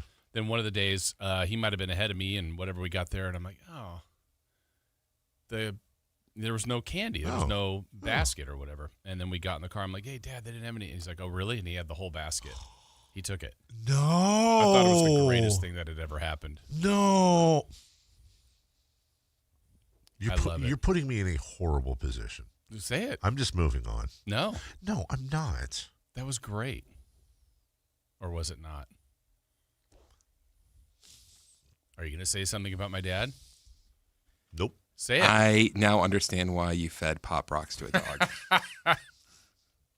He took the whole thing. If it was anyone but your dad, I would not like it. I would actually really hate that. Well, it was my dad, so you hate it. No. I thought it was funny. But it's I'll a funny bet story your to dad, tell 30 years later, 40 years later. I'll bet your dad had a really good reason. Oh, he was trying to show off for his boys. And then, so that I could tell the story on the radio. But then how maybe many years later. You ever think about like 5 minutes later, Jim and his kids walked in and they were looking forward to the mints. I know he did. And then they went to the mint section and there was no mints. And then the restaurant owner was like, oh, take a mint. Well, there's none there. Wait, I just refilled that literally 10 minutes ago. Well, there's none here. Maybe that was why that was the last time we ate there. That's right. And then maybe he's like, God dang it. I'm done with this. From now on, no mints for anyone. Yeah. So you're saying he ruined it? I'm not saying that. Okay. I'm saying in that situation. All right. Last question then, because this just happened last week and took my son to Great Clips. We both get our hairs cut together. And we're waiting to be called in. We've checked in online. We've done all the things we're supposed to do, Dave and Mason. And they always have this bowl of Dum-Dums on the counter. If you don't know what a Dum-Dum is, it's different flavors, these tiny little lollipops, right? And I always go up during the wait if there's a wait, and I grab again, there's probably 300 Dum-Dums in here, right? I always go up and I grab like 4, and I just munch on them. Usually I'm done, and if the wait's long enough, I'm done. I might grab a few more, 2, 3, 4, and I'm munching on them during the haircut. I'm being very careful, by the way, to not interfere with the haircut lady, but I've got a Dum-Dum in it's something to munch on, right? It drives my son nuts. That you take that many, or that you're having it during the haircut? He believes that the Dum-Dum is the reward, like at a doctor's office. Done, you get one for the visit, and you get one. Agreed. So I say to him, and I say, well, I think the rules are a little, to be interpreted. Number one, number two, I know these people pretty well now. I've gone there for years. So it's okay. Also, number three, I think for a bag of like 300 Dum-Dums, it's like $5 at Costco, right? I add in an extra $1 in the tip. Whoa. For me and for Mason. So $2. No. I tip the normal generous amount. Then I add in $1 for each of us. It basically comes down to I paid $2, counting my son, $2 for 10 little Dum-Dums, which is way beyond market rate. So I feel like it's okay because the barber buys the Dum-Dums or the owner? It's probably the owner, but I'm giving it to the barber, which I'd rather anyways. It makes me feel I am paying, like, for example, if they had a thing where it's like, get your haircut, $20, add $1 for unlimited Dum-Dums. I would do that. Like an all you can eat. What if it was $5? Too much? Yeah. I think my line on that's $2. I would go $2. If it meant that I could have a bowl of Dum-Dums the whole time and just pound the hell out of them. So Mason takes one when he leaves. Yep. Or none to make a point. No, he takes one. He takes his one. And also, like me, I'm like a suck on it for a little bit and then chew. Like I'll eventually get bored. That's how you go through. So you've had like 7 in a sitting. Yeah, I'm hammering him. Mason, he's very patient. He has been known, by the way, to suck on the Dum-Dum, and then like I'll see him playing a video game, and on the little shelf by the couch, the table, he'll have his wrapper on there, and then he'll have his like half sucked on Dum-Dum, and then he'll pick it up later. He's very judicious with Dum-Dum sucking. Anyway, I think now the Doug audio is in there. Nope. Okay. I don't even care. Like, what if it was like audio of Doug being like, I'm actually not coming back next year. I am moving on to be a broadcaster, and I'm returning to Sactown Sports. I wouldn't play it. Because you guys robbing the audience of that. You'll never know. Let's get into Doug Christie. Hello. No, guys, not the Andes mints. Those are like the chocolate mint sandwich ones in the green wrapper. No, these are like white, chalky that evaporate. Really good, but probably not great. Are they the ones that kind of look like a smaller sugar cube? Yeah, like a little pillow. You know what? Like a little minty pillow. Yeah. Pillar. You worried about the pillar? I think the Kings should bring Doug Christie back next year. Okay. I will explain why. And I would actually challenge those out there right now. They're like, what? Tell me what Doug has done wrong this year.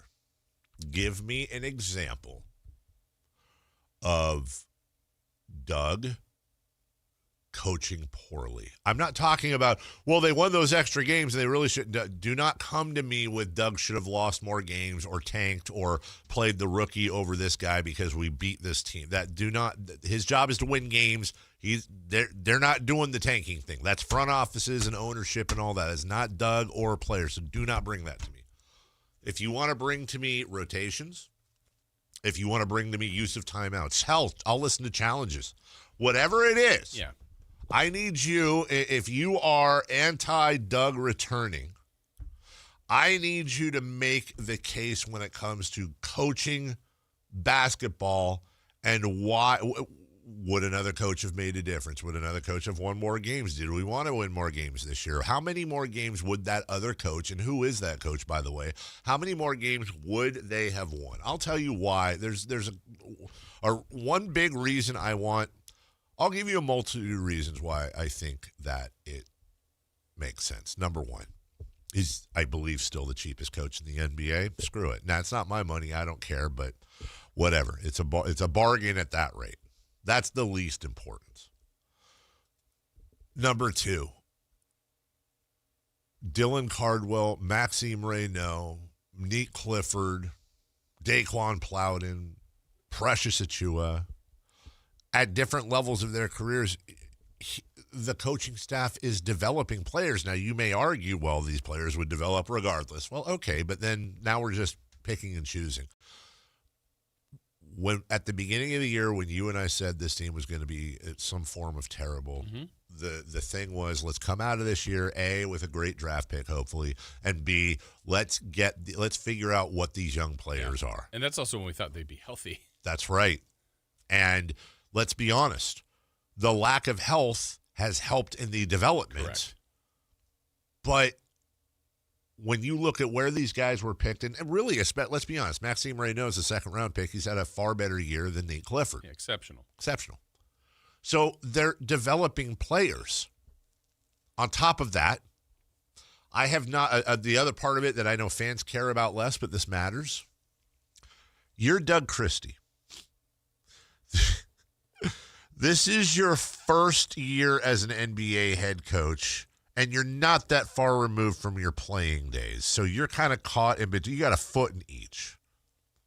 Not only do you have a bottom four worst team in the NBA that you've been given, but you have a team in the NBA that arguably is maybe the most difficult to manage. You have a first ballot Hall of Famer in Russell Westbrook. You have another first ballot Hall of Famer in DeMar DeRozan. You have a massively talented and high-paid player in Zach LaVine and another one in Domantas Sabonis. You've got to somehow manage to juggle those four, their wants and needs, their desires, their camps, their agents. And on top of that, you've got to try to develop players at the same time. I have heard in this year of massive compounding losses, in this year of players being told they can or can't play certain games, in this year of tank or not to tank, that is the question, in this year of Sacramento being yet an outpost again, blah, blah, blah, blah, blah. We don't even think about it unless it actually happens. But can we acknowledge for a second, I have not, you have not, and we are pretty close to this team. I haven't heard a peep. Not really happy. I'd like out. I want out. I don't understand what the coach is doing. We're at odds. Camps disagree. Agent is upset. None of that in itself might be the most impressive thing Doug has done with the culture of the team. So coming into next year, lottery pick, news for you guys, unless all of a sudden the Sacramento Kings have a better year in free agency than they have in all of their years combined since 1985. Oh, by the way, they have to somehow find money to do that, which they don't have, salary cap-wise. It ain't going to be that much different next year. I think they'll be better, but we're not talking about a playoff team next year. We're talking about probably a 30-ish win team next year. That's what the odds would say. What are we bringing in a new coach for? Yeah. Give him a second year to evaluate. That's the length, I believe, of his contract anyways. Take stock at the end of the year. Did he show growth? Did the players show growth? Is the team in the right direction? Make your pick. You either stick with him and let him grow as well, or then you make the change. I don't see anything to making a change next year. I think you hit on a big point because I think, to me, you're right on I don't know that I've seen something, besides little things maybe inside a game. You go, I might disagree with that. That's fine. That's going to happen with every coach in the league at any time. I'd have taken a time out here. I wouldn't have taken a time out here. I would have run this play. I would have played this guy. That happens with every coach regardless. But I think the most important thing here is I think we understand why the record has happened. So I think that's less a reflection on Doug than the circumstances of, one, the roster imbalance at the beginning, the injuries, and kind of all that. So to me, I think it's really on the inside of this team is what you have to look at. And Scott Perry would know this. And so I'm talking about practices, travel, film sessions. And to your point, Dave, like before Mike Brown was let go, there were little bit of murmurs on some things internally. A little bit. Now, we don't always get to hear about that, but we heard about a few things. Sure. I have not either heard that about Doug. Now, that doesn't mean, try to put people in their example. Point. If we had press conferences here at our station all the time about stuff, and then and people are asking us about management. Well, we're going to say one thing publicly. That's right. But then, hey, the real, blah, blah, blah, blah, blah, behind the scenes. We heard that with Mike Brown. That was a thing. So with a team that's losing at this high a rate, had a lot of things go wrong, even something as simple, and I know what the caveat is, something like Zach LaVine, who has been picked apart a little bit here, technically could be a free agent if he opts out. And people are like, well, he'll never opt out because that money. Maybe that's it.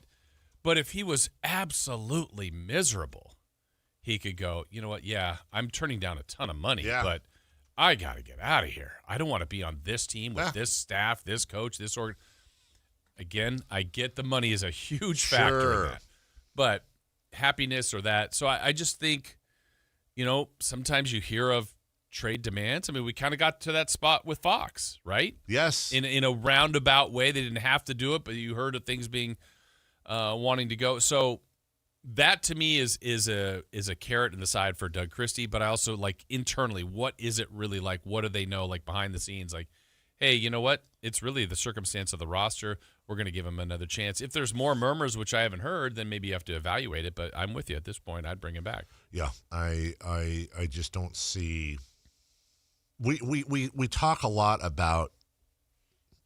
It's so weird how we treat coaches differently than players, which of course we're going to.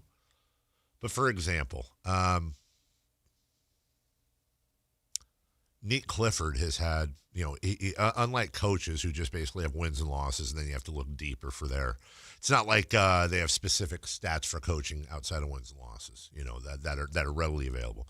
Whereas Nick Clifford, I can look at his points, assists, his percentages, his defensive box plus minus, blah, blah, blah, blah. I can look at 100,000 different ways to grade Nick Clifford. Now, imagine the same thing. Nick Clifford, you know what? Nick is not an NBA player. He's not. This is not a guy that's cut out for this. They need to move on quickly and get to something else. People would say maybe you're right, but also you're nuts. It's been a year. It's strange that we don't even come close to offering that same sort of patience with coaches. Why is it different for an NBA head coach to come in? Now you have the background of playing, and you odds are have the background of assisting. But why do we never talk about coach growth? Like, right. Well, yeah, this is how he coached his rookie year and that experience. And he's, what if we had a Rookie of the Year coach award? Yeah. And then you watch as they build. Why is it so weird to think that coaches can't build and grow and get better as opposed to we think, well, this is the way they coach now. That's the way they're going to coach in 20 years. I'm sure Doug will self-evaluate in the summer and go, all right, here's what I like, what I did. Yeah. Here, oh, man, year 2, I'll definitely do this differently. I mean, Yes. of course he'll grow. He'll have some things, and he'll experiment. He'll try different things. And, it's funny. I bet Steve Kerr today still feels like he's better today than even last year when he was winning titles. Like, you learn, hopefully you're constantly learning. I think they'd all say that. Yeah. I think they'd all say that. Imagine if we were to have this conversation the following, okay? Well, we're at the end of the year. It's his first year of coaching. Got to be honest, man. I don't see anything. He's 17. He won 17 games this year. 17 games. It's time to go. It's time to move on. Time to get somebody else in here. Well, that's what you would have done to Greg Popovich his first year with the Spurs. He won 17 games. Mm-hmm. Now, the next year he went 56-26. And, yeah, the draft is going to help a little bit. Don't get me wrong. I understand where I'm coming from here. But how many times can we, like, for example, we know what Doc Rivers is, or at least I do. Mm-hmm. I'm not a Doc Rivers guy. I don't know how the hell Doc Rivers keeps getting great jobs, in my opinion, on the back of the big three in Boston. I don't think Doc's, this is my opinion, I don't think Doc's a good coach, but he keeps getting these prestige jobs. Meanwhile, we look at a guy like Doug, who, by the way, and this does count, this is like number 50 on the list of reasons why I'm good with Doug coming back next year. It also does matter to me that he cares about and represents the city well. He's not some hired gun coming in who would be fine winning here or would be fine winning in Cleveland. Now, him being a King can only go so far, but it doesn't hurt the situation. Right. I just don't see. I need to know a little bit more about Doug. Doug as a coach, like you said, and I don't know that. Now, listen. If they go out and they sign make a couple trades, on paper they look great. Get the number 2 pick of the draft, blah blah blah blah, and we're sitting here and they're 3-18 to start. Let's have that conversation. Sure, absolutely. But I don't know that anybody can demonstrate to me that this team is bad in part because of Doug. And by the way, I'm not seeing any specific examples being cited, but guess what? Let me save everyone I can cite specific examples of rotational issues and things I didn't like that Doug and his staff did this year, and so can many people out there. What I would say is this. I need them to be habitual, because otherwise it's very much like, well, Max Reynaud had 8 points on 3 of 12 shooting. Like, coaches are going to have bad games too. Yeah. But if you can show me, and that's the argument I'm looking for, demonstrable bad decisions that are habitual and that aren't being broken or learned from, okay, I'll listen to you. But I don't – the reason the Kings are bad this year, I don't think it's because of Doug Christie or Mike Woodson or Bobby Jackson or any of those guys. But that's just me. Yeah. I could be wrong. We'll take a break. When we return, let's check in on the NFL real quick, including some news on Hard Knocks and who might be QB1 in Ohio. We'll talk about it next. Live and local. With everything 49ers. Intercepted by Fred Warner. Dives for the end zone. Touchdown! San Francisco! Lob ball. George went up and caught the ball. Touchdown! The 49ers play on Sactown Sports 1140. Progressive knows you could have easily taken the freeway, but you took the scenic route to see a waterfall and an oddly busy boiled peanut stand. Discovering the unexpected is exactly why you bought an RV, so protect it with a bundle from Progressive. Because although you may be 3 hours behind schedule, you're 6 jars of jam richer and possibly enrolled in a butter-churning workshop. Switch to Progressive and protect your RV, boat, or motorcycle by bundling with your home or auto insurance. Progressive Casualty Insurance Company, affiliates, and third-party insurers. Not available in all states or situations. This is the story of the one. As a maintenance tech at a university, he knows ordering from multiple suppliers takes time away from keeping their arena up and running. That's why he counts on Grainger, to get everything he needs, from lighting and HVAC parts to plumbing supplies, all in one place. And with fast, dependable delivery, he's stocked and ready for the next tip-off. Call 1-800-GRANGER, click Grainger.com, or just stop by. Grainger, for the ones who get it done. To infinity and the ballpark. Join the Sacramento Rivercats for Toy Story Night on Saturday, April 11th, and then bring your best furry friend to Bark in the Park on Sunday, April 12th at Sutter Health Park. Get your tickets at rivercats.com. Spring is here, and there's really nothing better than hitting the open road in a new Honda. Whether you're shopping new or pre-owned, Stockton Honda has the selection and savings, plus get top dollar for your trade. And while life's roads are often filled with bumps, buying from Stockton Honda couldn't be smoother. Wherever the road you travel might lead, Stockton Honda is happy to get you there. Come in today or go to StocktonHonda.com. Anytime, anywhere, it's all here.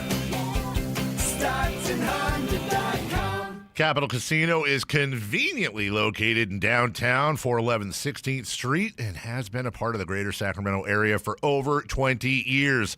They offer the best variety of games in the region in a safe and friendly environment, and there's plenty of parking, all well lit and monitored by security. Come have a great meal at the cafe and restaurant inside. Capital Casino has the best food, the best service, and the best action. But please always remember to gamble responsibly. 1-800-GAMBLER. When you take the time to shop at Folsom Lake Honda, there's one thing you'll always find. Happy people ready to serve you. As a family-owned and operated dealership since 2009, customer service is our #1 priority. Our customers love doing business with us, and you will too. Looking to own or lease? During the spring sales event, drive a brand new Accord or Civic. Visit us today at FolsomLakeHonda.com, your one-stop Honda shop. Folsom Lake Honda, yeah, your one-stop Honda shop.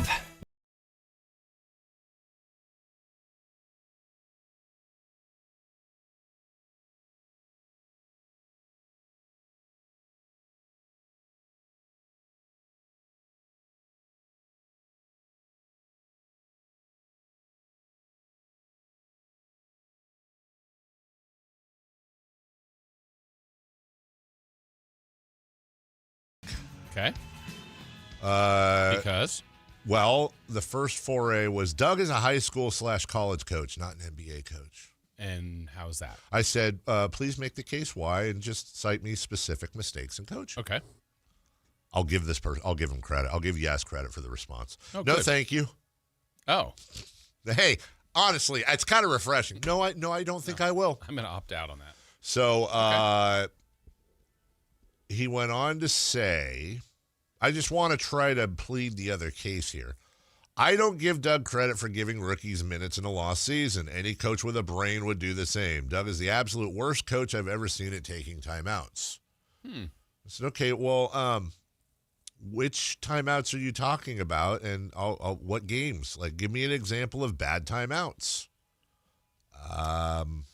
He would call timeouts when the Kings go on fast breaks. He's done that multiple times throughout the season. There are other examples. Fans that have watched nearly every game of the season like I have would agree it's a weak point of his coaching. Well, I know that I have not watched. Nope, I actually have watched every second, as of you. And again, Doug is not infallible, and I'm not making the case that he's a good coach. There's a difference here. There's a nuanced conversation here. Doug might not be a great coach. I don't have a case for that, is what I'm saying. I don't have a case, and him taking timeouts during fast breaks and, the rookies just develop themselves doesn't hold water. You're having a biased, narrative-based argument. I don't have a dog in this fight. Or as TC said in the chat, we didn't get the talking points from Scott Perry yesterday telling us Doug was returning, and it's our job to sell it. I'm saying make a case against it. I can't. Right. I don't have specifics, but I believe their record is not the fault of coaching. Their record is the fault of injuries and lack of talent and cohesion. Yeah, on the timeout part, I will say this. I think it's been better lately, but I would say, Doug, if I was talking to him too, I would say, man, he uses them a lot. There's a lot of times where, man, they're down to one timeout left with 8 minutes to go in the game, and now when people at the arena challenge, it's like, well, maybe you can't. Right. Or you can, but if you're wrong, then you're out of timeouts, and then maybe this game becomes close. I think he's gotten better with that, but I think, honestly, watching the team, so if I'm in a huddle and I have made a point of emphasis, Dave, Jason, Chris, I need you guys to get back on defense. We're getting killed in transition, blah, blah, blah. I just told the three of us, and then I'm talking to myself, I guess. And then we didn't get back, and it's like, all right, timeout. Like, what did, I think some of his timeouts have been those kind where it's like, teaching I literally timeouts. just told you. Yes. Or this is unacceptable. I can't allow this to happen. Right. It's a little bit of an embarrassing timeout at home. Like, yeah, I'm not taking you out of the game, but I'm stopping the game because what did we just talk about? So I think he's done some of those, but it's fine. To each their own on that. But I'm with you. I mean, look, sports isn't fair. What coaches are measured on is win-loss. So win-loss, it's not good. But I think the reason for the win-loss record, it's pretty obvious as far as where it went in. Look, I think what was Vegas? 34 wins? Yeah. So they're way below it. Yeah. But 34 wins with, like, last game, 114 points per game missing from the lineup? Good luck. So I don't think it's exactly on Doug. No, and let me go back to the timeouts real quick, because I don't know why I'm in defend Doug mode now, but I am now. You just said it. A lot of times, especially when you're dealing with a very young, inexperienced team, which this is a very young and inexperienced team, beyond the vets that play sometimes and don't, and mostly not, with the exception of DeRozan. Game starts, other teams out to a 14-2 run. Timeout. Then that run continues. Timeout. Like, I am very aware that there were games where it would seem like Doug was going to use up all his timeouts, but also think about it in real time, dude. If these guys aren't responding, as you said, to what he's saying, they're not picking up the assignments or the run continues. Well, what are you saving your timeouts for? For when it's a 57-point lead in the fourth? Well, he's got 3 timeouts left, though. Well, there's 2 scenarios that's happened with that this year that I remember. So they're getting blown out at home. Yeah. Timeout. They don't come back. They lose by 35. It doesn't matter. No. They have come back. Not all the time, but there's been a couple games. Oh, my gosh, they only have 1 timeout left to stop this. Yeah. But did the timeouts help bring him back too? Maybe there's a logic in, hey, whatever he was trying to do helped redirect this game. So, look, he wouldn't be the first one, won't be the last one to be let go if he's let go. But I'm with you. I think based on what Scott Perry's expectations were, and I believe what he thought he was going to do to try. I think he wanted to tear down the team even a little more at the trade deadline and didn't. Yes. So I think he knows he did not put Doug in the best position this year. I think he would agree with that. Yes. And it looks like to me, Dave, everything is lined up for 2027. At least that's I don't know that they want to get worse, but that's really where they want to start the climb. Yes. I mean, if they win more games next year, they're going to be happy about that.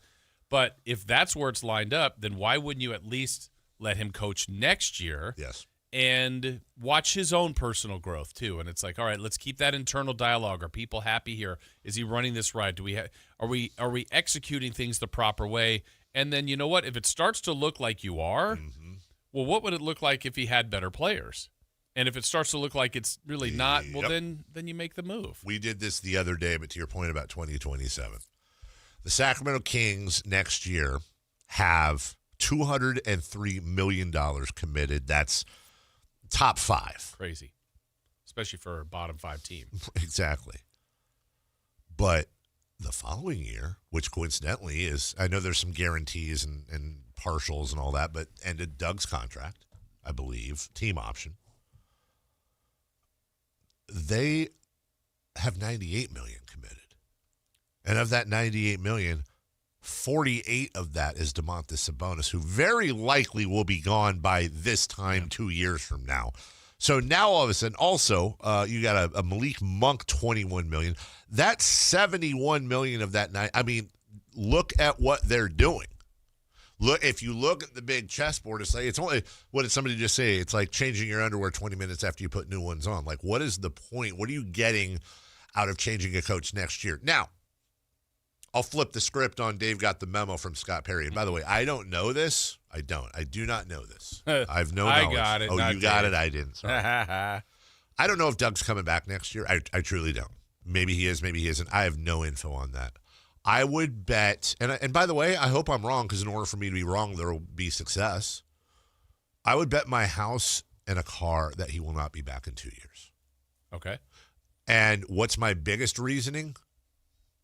How many times have we seen coaches that were in place when a GM took over already last longer than a year or two? That's a good point. It almost never happens. Now, for all I know, Scott Perry and Doug Christie are best friends, and it's the greatest thing in the world, and Doug's going to be the coach for the next 10 years. I'm saying historically, that does not happen. Correct. That's number one. Number two, it's a 2-year deal, I believe, with a team option written up purposely for that, okay? And number three, as you said, they go from having $202 million committed to $98 million, but probably really $40 or $50 million. So you've cleared everything out at the end of next year. You got this year's draft pick that just had his rookie year. You're probably going to have another lottery pick in there as well. Plus, by the way, maybe you're lucky enough to get some draft capital off these trades you hope happens. Levine is gone. Sabonis is probably gone. You're doing a whole, all right, now we're going to reload a little bit. We've got year, 6 of Keegan Murray. We've got year 3 of Nate Clifford and Max Reno. We have year 2 of DeBonsa, Boozer, Wagler, A-Cuff, whoever. We have this other pick that's coming up. Oh, and we have some money now. We have some money to get some players, hopefully, in free agency, and I think that's where hopefully Scott Perry shines. Why do I say that? Because Scott Perry was the GM, or excuse me, he was the assistant GM the summer that the Kings were able to get George Hill, Zach Randolph, Vince Carter. And you might say, well, hold on, Dave, that's not exactly the best haul. No, it's the best haul we've ever had. People forget George Hill was actually a really good player before he got here, and he was able to bring in Vince Carter and Zach Randolph to mentor, amongst others, De'Aaron Fox. That was I'm not trying to take credit away from Vlade.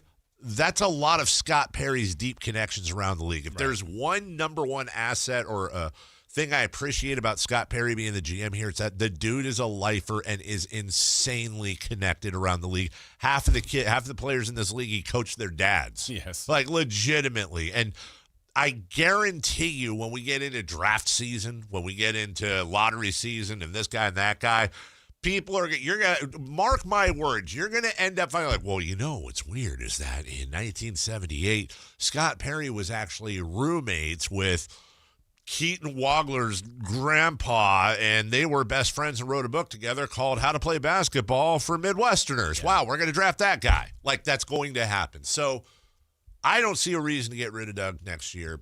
If for no other reason, just keep it going. But I also think, for those thinking, talking points, but it's truly what I think. I think the following year is when you're bringing in your Adelman, your Weber, your Jason Williams. You're bringing Peja over. And I understand why you're saying that. Would there be a reason, or what would have to be done if Doug comes back for year 2 to have him back for year 3 in year 2? I think, I'm not saying it's not possible. I think it is. I think you would just have to see like a major turnaround. I think you'd have to see. I don't, because that's where I still go. Like, let's say there's growth, and we're still kind of under the impression, like, yeah, this roster's not fully set, but you're seeing growth as a potential coach in this league to get the roster better for that 27-28 season. Yeah. You're like, well, do we have something here, or do we need to? I mean, that's where I'm kind of. I think that's where the GM makes his money, because you have to be able to look beyond wins and losses. Yeah. I don't think King's going to win 40 games next year. I really, truly don't. But if Max Reno is continuing to leap, if you're seeing these rotations work, if they're punching above their pay grade time and time again, and we see this all the time. It's Bob Melvin back when he was with the A's. It's Billy Beane. Like you knew that regardless of the A's record, more often than not, they were getting more out of less than anybody else. And the idea would be, well, okay, if at some point you have the weapons other teams do, you're going to do that much better. Yeah. You can tell if you pay attention when a coach is punching above his grade. I can't tell this year, but I think by the end of next year, I think we'll be able to see if Doug and the staff are going above their weight class. I want to look up. I'm going to look at this as we talk about him. I think he came in the same time as Mike Brown. I'm talking about Charles Lee at Charlotte. Mm-hmm. So let me see if I can find it. Yeah. So, no, he came in a year after. So first year, 19-63. So that's what Doug's at 19 wins. Okay. So Charlotte's coaching this year, and at some point they're going, man, I don't know. And then, boom, they've turned it around, and now they're 39-36. Right. Yeah. Same guy. No, but He learned to coach. Yep. He learned to coach. A lot of the same players. Con Knippel's different. A little bit. But Con Knippel is developing because of the way he's being coached. See that? And I don't want to make a change just to make a change. If for no other reason, I'd just rather continue that, give these guys a little bit of stability. Mm-hmm. Like if if behind the scenes they're sitting around going, I can't wait for the season to be over. That's the stuff to me is the internal. What's really going on internally? Yeah, and I don't know, and you don't know. We don't have access to that level of internal conversation, at least not right now. Usually we hear some stuff. Yes, we will usually hear. We would hear something like, "Man, they're going at it. They don't agree with the rotations, and Doug's being stubborn, and Scott's saying this, and we'd hear whispers. I didn't hear any of that other than they talk all the time and." Everything's going the way you would think it would go with this roster and injury situation and everything else. We'll take a break. When we return, we skip those NFL news and notes. We'll see if we can't get to that later on in the program. What's hot, what's not. We'll recap. No, wait. Oh, yeah, I left that in there. Oh, you did leave that in there. You want to do streaking? Well, we do have streaking, and we'll get some NFL stuff and more next. You never know what you might hear when listening to a Sacramento Kings game. Out of Keegan, going for another triple. Man, is he feeling it. Keegan, can he do it? Yes, there's number 11, Keegan Murray. Keegan steps back. He just knocked down his 12th three-pointer, a Kings franchise record. He's got 45 points. Never miss a moment of Sacramento Kings basketball with Sactown Sports and the Sactown Sports app. This message comes from Viking, committed to exploring the world in comfort. Journey through the heart of Europe on an elegant Viking longship with thoughtful service, destination-focused dining, and cultural enrichment on board and on shore. With small ships that bring travelers closer to the destination, there's more time to explore. And every Viking voyage is all-inclusive, with no children and no casinos. Discover more at Viking.com. DQ presents the Blizzard Double Flip Deal. For a limited time, when you buy one Blizzard treat, you get a second for just 99 cents. That's 2 Blizzards, 2 spoons, 2 flavors, and 2 flips. So don't miss out on the Blizzard Double Flip Deal, available only for a limited time and happening now at DQ. Because the only thing better than a Blizzard treat is a second Blizzard treat for just 99 cents. It's a deal to flip for. The Blizzard Double Flip Deal. Participation may vary. If your passion is bass fishing, only one radio show has the action, information, and excitement of your favorite outdoor sport. Ultimate Bass, hosted by Tournament Bass Pro and California Outdoor Hall of Famer Kip Brown, takes you live to where the fish are biting every Saturday morning. Only Ultimate Bass feeds your passion with the latest news, products, tips, and advice from the pros. Ultimate Bass with Kip Brown, Saturday mornings at 5 a.m. on Sactown Sports 1140, part of SEP's Saturday Morning Outdoors. Tune in every Thursday, Friday, and Saturday for the Toyota Tahoe Report with Johnny Mosley and me, Elena, bringing you the latest weather conditions up at Tahoe. Brought to you by your local Toyota dealers. Toyota, let's go places. What's hot? Yeah, hot. Real hot. And what's not? It's not good. Brought to you by American Energy Heating and Air, Sacramento's complete heating and cooling company, and second opinion partner.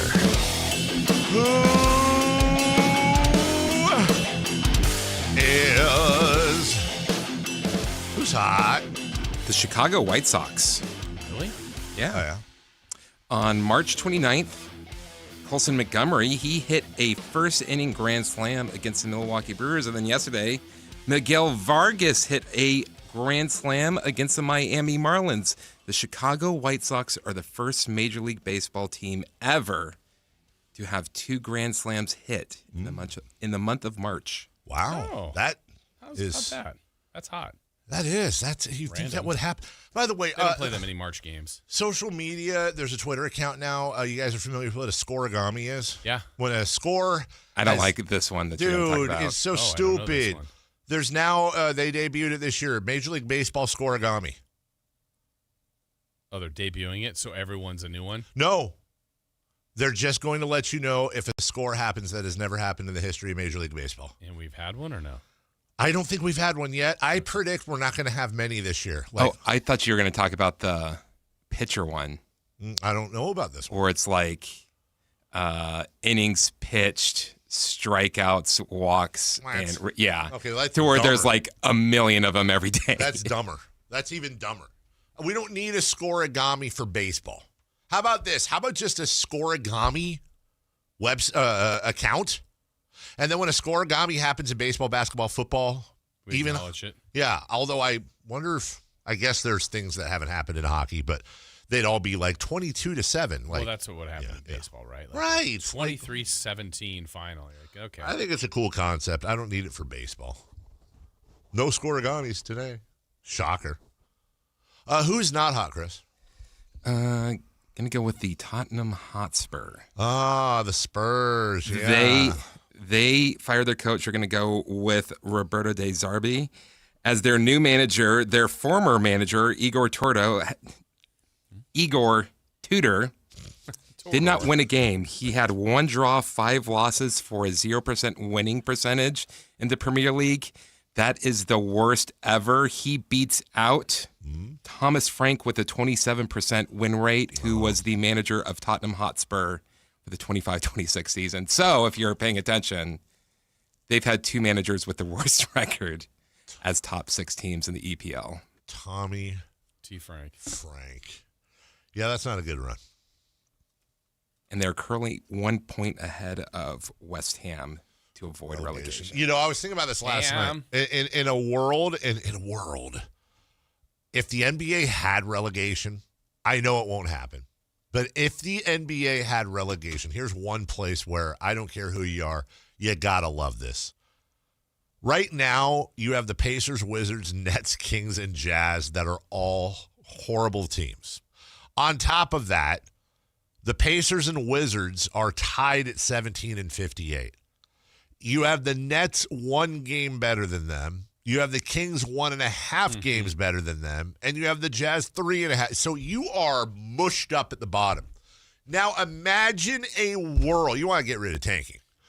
In a world in which the bottom 3 NBA teams get relegated, you literally have you have the Kings, the Nets, the Wizards, and the Pacers all separated by a game plus the Jazz. Yeah.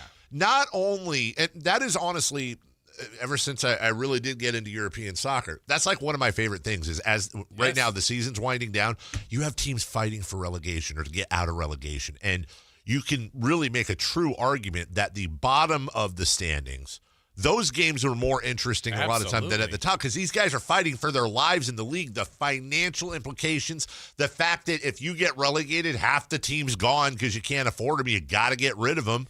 Tottenham has the newest stadium in the league. Oh, okay. Yeah, that's a question then I have for you guys. So let's do this where the Kings get relegated. Yes. The players go? They can't afford them anymore. They got to go. Now, not every single one, and if the owner is willing to take it in the shorts to keep this guy and you think you're going to be back next year, fine. But now all of a sudden, your budget, I'm just using numbers, random. Your budget, your salary cap, you're not a cap, but your budget for player signings and the whole players goes from like $220 million to like $40 million. Okay, so if you can't afford a guy, let's say they can't afford Sabonis. Yeah. Does he become a free agent? No, what happens is they basically, and with they have got transfer fee. Yeah. It's a lot different. Yeah, it's a lot different because not where only would he go? You're not stuck in that league, you also have the whole world. So, for example, if the Kings got relegated, not only would they be able to, not only would other teams have the opportunity to effectively purchase his contract from the Kings, and that money goes into the till that determines how much they can spend in part next year, but also they could transfer him to Real Madrid in Europe. They could transfer him to the Turkey. If Turkey came along and was like, we'll pay you $100 million to transfer Sabonis here and we'll take over his contract. Sabonis is going to Turkey. That's the way that works. So people get fired at the club. I'm not talking about like managers, and I'm talking about like Jeannie in reception. She's the second receptionist. Right. Well, now you're done. You're trying to save money. Half the stadium staff goes because attendance is going to go down. I mean, there are insanely real world ramifications. And I could go in deeper. Well, we would have had the Stockton Kings up here a couple times. You absolutely would. You 100%. And that's, again, it's not built that way. My entire point, though, was you would not have tanking. You would have some insane matchups going on right now, but it unfortunately will not happen. All right, we got to go streaking. Let's do it. Let's go streaking right now. It's time to go streaking. We're going streaking! Who is the Nostradamus of MLB? Who can keep the streak going? It's time to go streaking. What the hell are you doing? We're streaking. All right. Are we streaking? Dave's at 0. I'm at 7. Chris is at 1. My 7's a carryover from last season. Here we go. Dave, you're at 0. You took Christian Yelich. I did.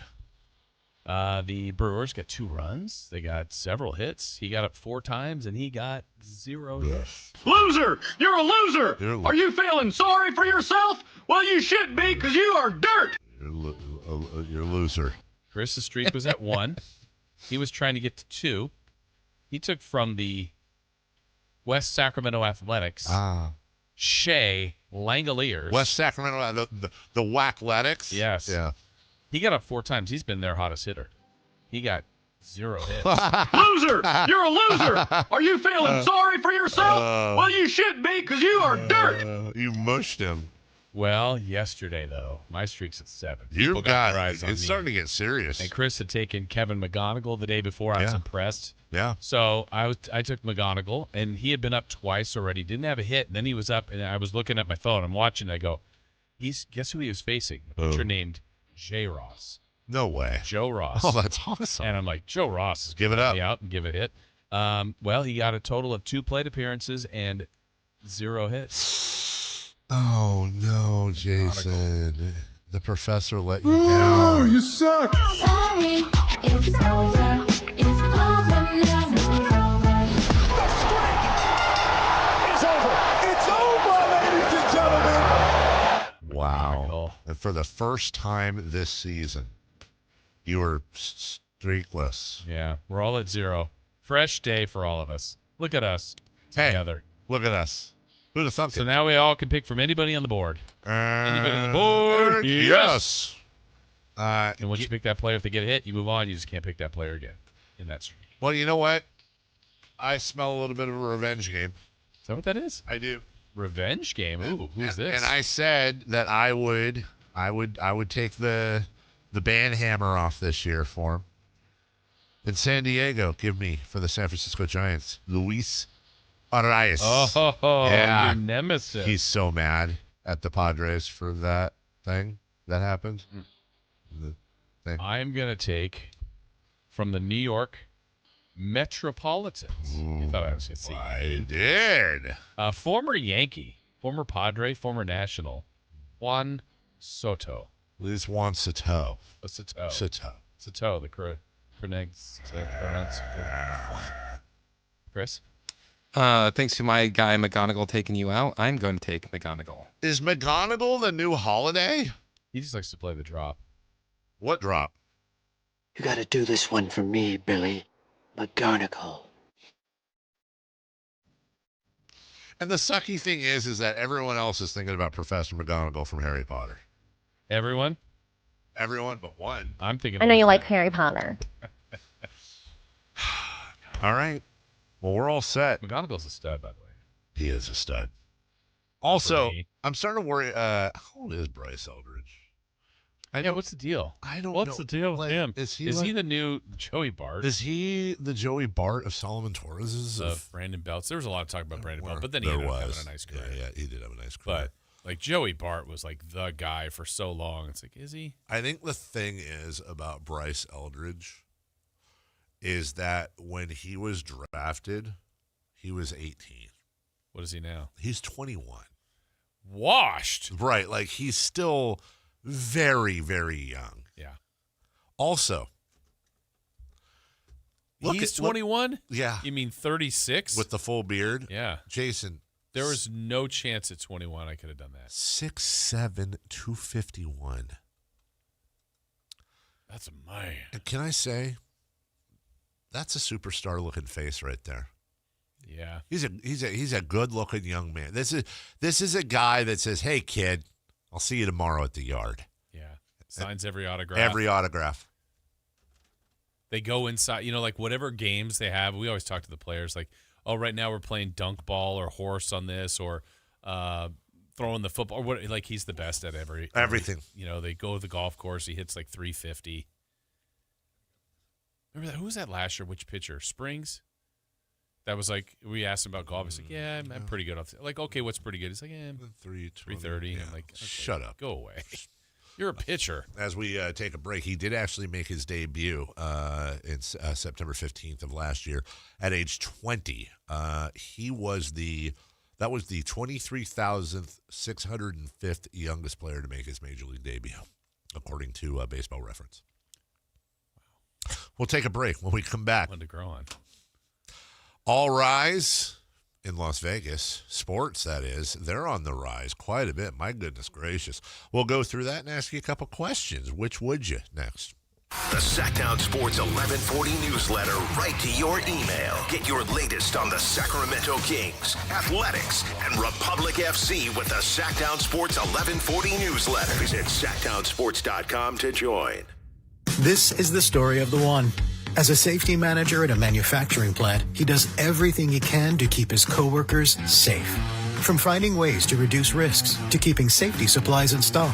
And for that, he relies on Grainger.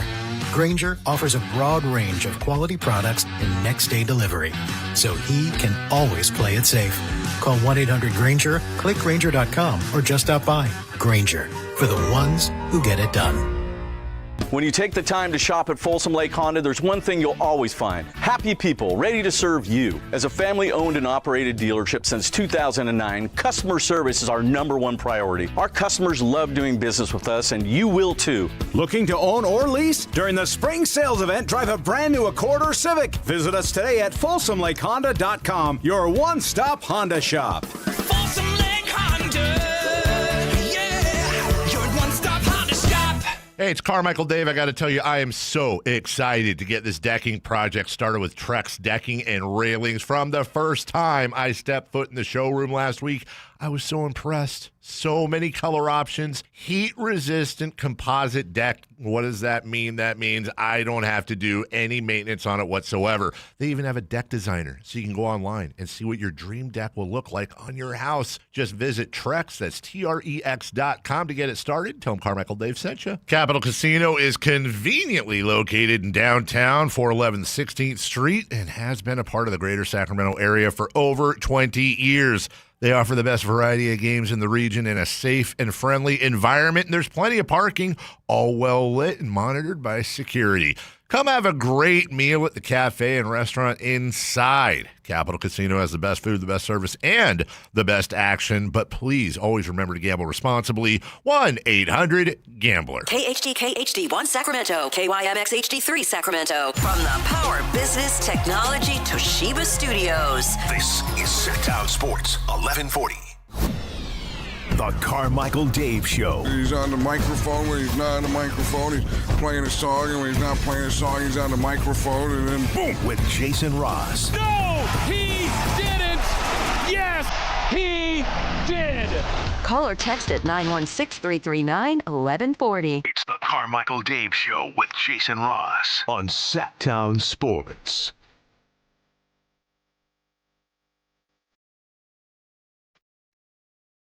Yep.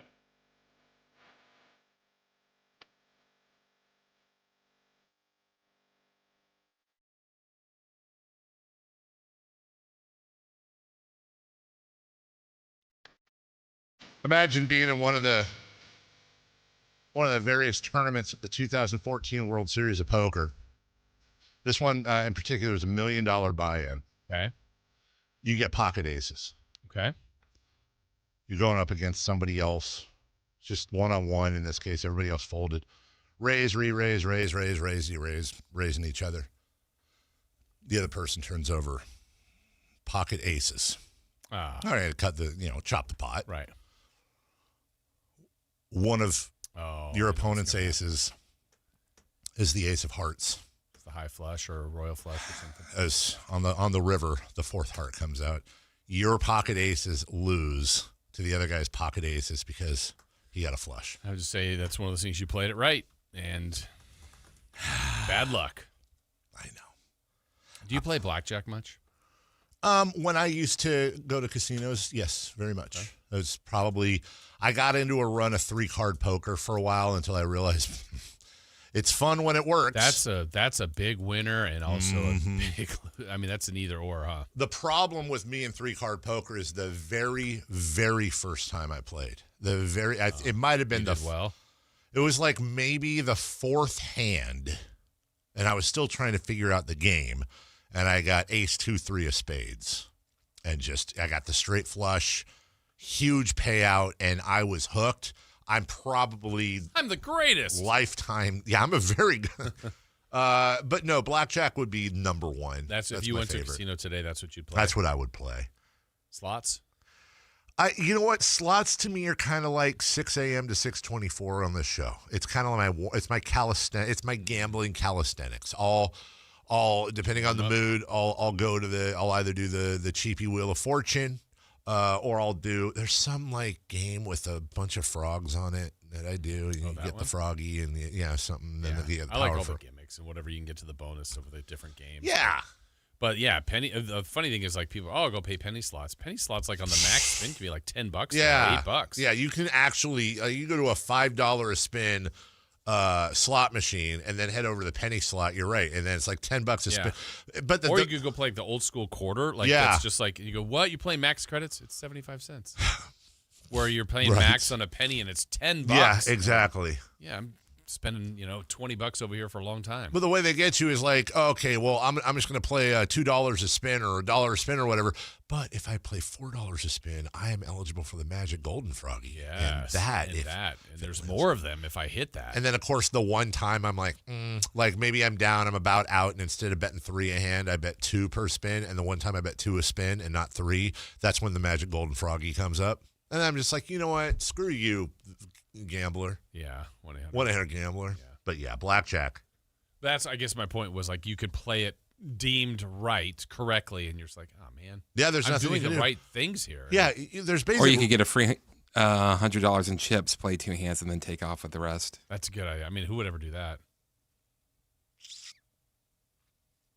You know anybody, Chris? Yeah. Oh wow. You're usually wearing a hat. Does Dave know that person? Yes. Oh. What happened? Wait, what did they do? You don't want to repeat it? He can, I think. You want me to tell it? Yeah. Sure. Well, this was back when Jason had a deal with Stones. Stones. And they invited him out and said you could bring whoever you want for dinner, and we will give you some chips to play with. Oh, very nice night. Very nice night. And Chris was there, and who else, Chris? And Sean Cunningham was there. Okay. And so Jason was very nice, and he split it up evenly. Oh. And we're playing blackjack, and we play 2 hands, and then Sean goes, I got to go. And he takes what's rest of the chips he was given, goes and cashes it out and takes off. And Chris and I looked at each other like, huh? Why did he have to go? I think he had work, but like if he had to leave for work that early, maybe just, oh, you guys go ahead. The idea would be to split the remaining chips up amongst the 2 of you before you go. Yeah. Or not even take the chips to begin with. Yeah, it's like they were freebies. It's like, hey, guys, you go enjoy the rest of this.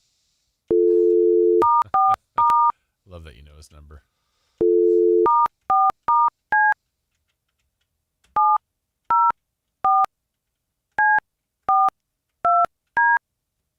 Think he'll pick up? It's 9:04. Oh.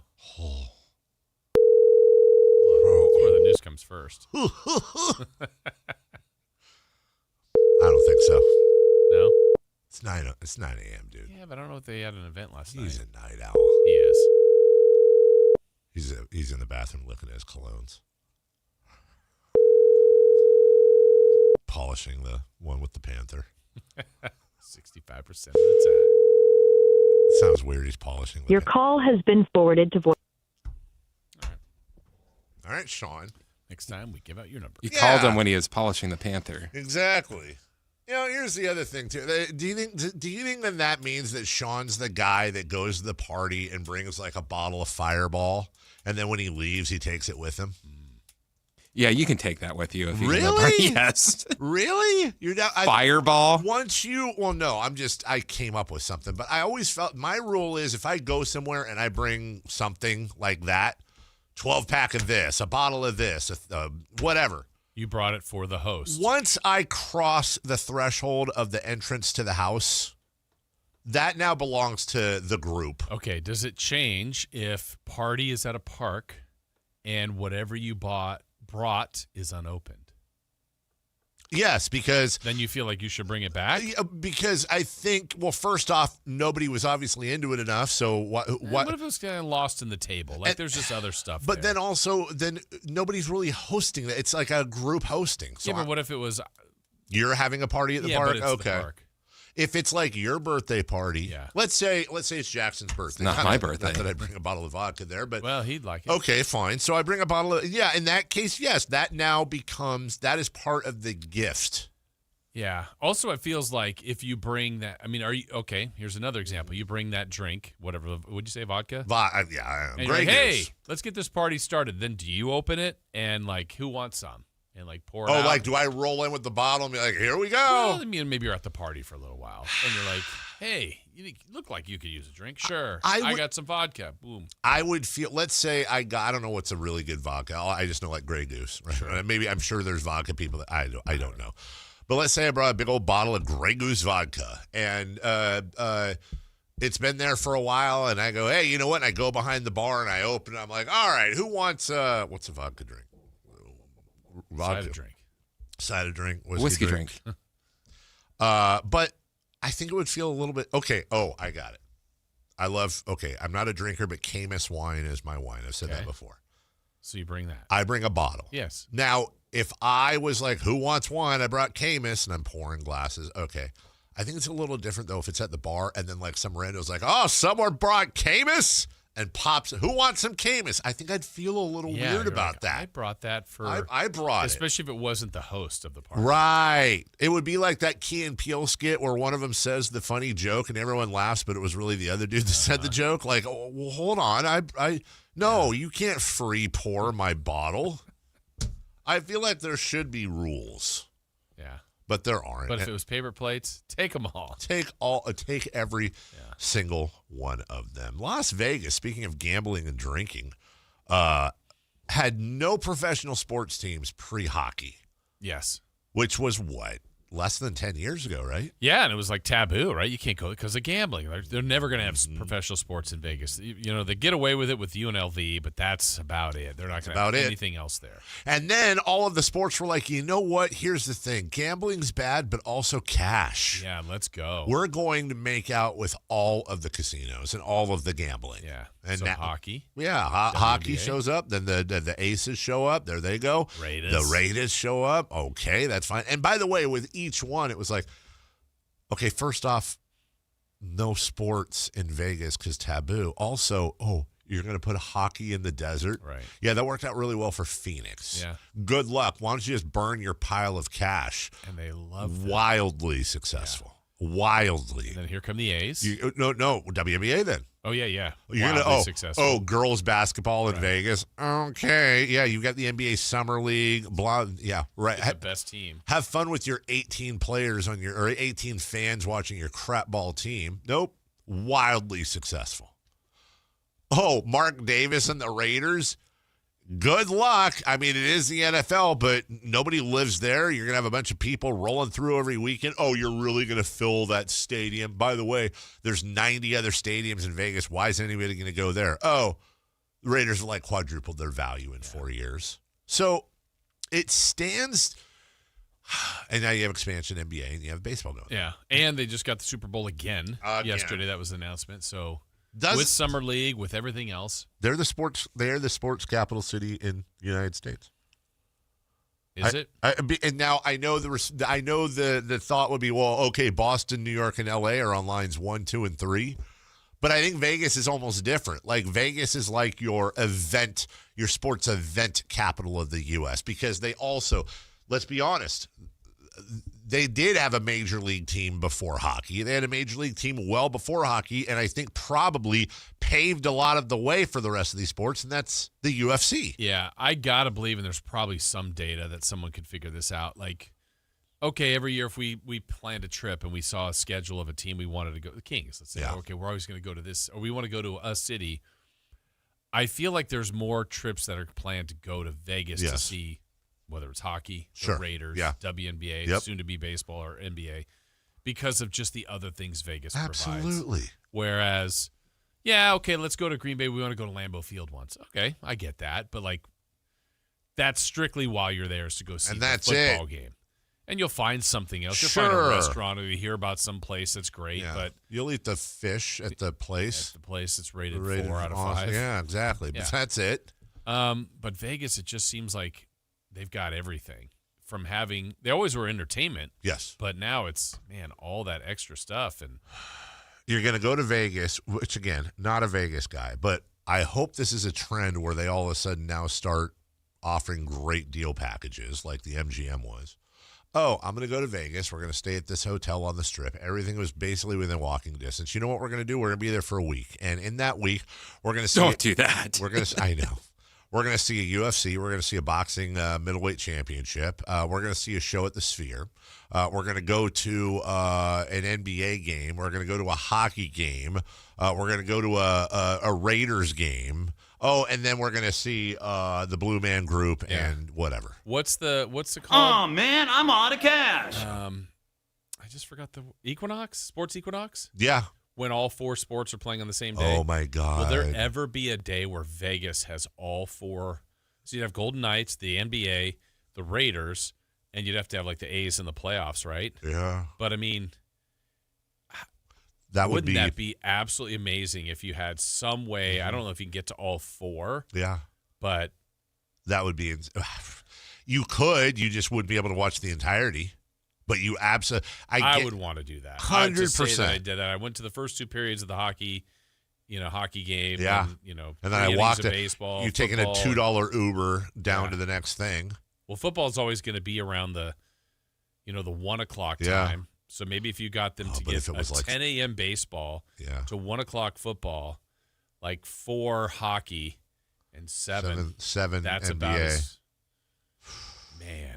That would be insane. That would absolutely. And then a prize fight. I was going to say, you finish it off with a UFC. I mean, at 9. I can tell you this much. If that happened, a huge deal would be made out of it. And you would have a legion of people. Like, honestly, if they're smart, you would have places selling the packages. Yeah. Be the first to experience the first ever sports equinox in one city. Yeah. Well, would New York have had something like that? Well, they could, right? I guess. It's a little different, though. Or is it? I mean, getting around, because like all these spots in Vegas are relatively close. Yeah, that is true. Because like New York, we're talking about really literally New Jersey for, and that's the problem with Dodgers and, Rams and that's kind of LA where Kings, like Vegas would be a situation where I'd actually kind of be in favor of weather control. Like if they could just do a thing with the whatever the people think, the jets and the sky trails or whatever, and make it always 72 degrees there, I'm for it. But at that, like if you're in Vegas in October, you're good. Yeah, you're fine. That's true. And all of those places are indoors. And I know it's not what it used to, but I think there's still like some pretty decent deals on houses in the surrounding area. I mean, I think it used to be Henderson, and now it's that's grown, but there'll be more beyond growth. that. And to get them in such a small area, really relatively small area, that's really crazy. It's just a matter of like, I just don't know how you live there from May to October. Yeah, and the thing is, when we've been there for Summer League or other things, I mean, it's literally 110 or 70 because you're in the heat of it or you're in air conditioning everywhere. It's just like a shock to the system each way. I don't know how people survive. I mean, I'm not talking about like survive like life or death. I'm just saying I don't know how you can live. It's the same thing with Phoenix, though. Yeah. I don't know how the hell you do it. My mom would love it. That would be her. 100 degrees is like 72 for her. She'd be in hog heaven. I mean, I would say you get adjusted, but I guess you don't. You don't adjust to here. I'm here, here. And it's hot. It's hot here. It's close to as hot as Vegas. Not consistently. No, but we get that well, the funny thing is that I was always told that, like, and I'm sure there's a science behind it. Like, the older you get, the less the heat bothers you. Like, I think it's because, like, your bones and skin and You know, the like leather. Old people, yeah. Like you see it all the time. Like old people love, I love going to Palm Springs and playing golf in 100-degree heat. It keeps my limbs loose or whatever the hell old people say. But it's the opposite. Dude, when I was in 7th, 8th grade, I was at Winston Churchill on the blacktop, 112-degree days. I had a drinking fountain. So I go get a drink and in between games, and I just red-faced. Yeah, get my hair all wet. I mean, it was so hot, literally. How hot was it? The soles of my shoes would make sticky sounds and we've all been through that. And you would play. It's not like we were just hanging out talking. We were playing full court basketball all day long. Oh, that's cool. That's fine. I mean, it's hot, but whatever, man. It's sweating, no problem. Now it's like, dude, I don't even like being outside. Yeah. I don't know what age you turn where it starts to matter, the weather, right? Because you're right. As a kid, like it's too cold outside. It's raining outside. It's too hot outside. No. You're playing. You're playing. Good. You're doing whatever. Well, I think it's different types of stuff. Let's see. Are you really the Sacramento radio station saying Vegas gets hot at 110 when too hot at 110 when that's what we get? Yes, it's too hot in Vegas and here. Both can be true. 110 is too hot. The A's really lucked out with weather last year. Yes, here. they did. Yes. And if March was any indication what summer is going to be like, they're not going to be so lucky this year. Yeah, and they moved their game times up to 6:40, which they did. Yeah.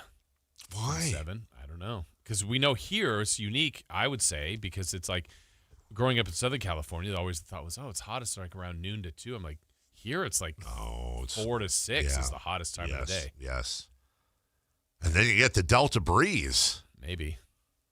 Oof. Steamy. If I was anything, I'd move the times back or forward, whatever. Yeah. Later. Yeah. 110 is too hot. 110 is too hot anywhere you want to call it. It's just too hot that's too hot for me. I personally believe 100. If it's triple digits, I'm good. I'm out, dude. Don't ask me to do anything unless it's indoors. And even then, I got to decide if I want to go from my house to the car. But don't you I know you've had this experience where you've played in a golf tournament or golf, and it's like, man, it's one of those days where it's really hot. And I feel like you get to the temperature, whatever that is, where you're sweaty, you're hot, you're flush. You don't really get hotter. I'll be honest. You don't play in it? Nope. Yeah, you do. I have in the past. I stopped doing that about 8 years ago. If I look and I see what because I'll look, and you can usually see about a week in advance. If that weather is 100 or above, and like I won't name the tournament, but there's a very good tournament you've played in before, where that's the weather. I will find a replacement, dude. Really? I will. It's not fun. It is not fun. And if it was a situation where like I was working it or it was charity, of course I would. If it's a situation where I know there's 7 other people that would want to be in my spot, and I have a choice between the fun and camaraderie of the tournament or giving that spot up, I give the spot. It's just not that. It's not fun. I don't care who I'm playing with. Riding around in a golf cart for 5 to 6 hours because it's a tournament, and you're out there in the sun, and your big pleasure center is taking one of the towels they give you and dunking it in the cooler with melted water and ice and putting it around your neck. Yeah, I'm good, dude. Okay. I am good. Good feeling. Have fun. Yeah, it's a good feeling. You know what else is a good feeling, Jason?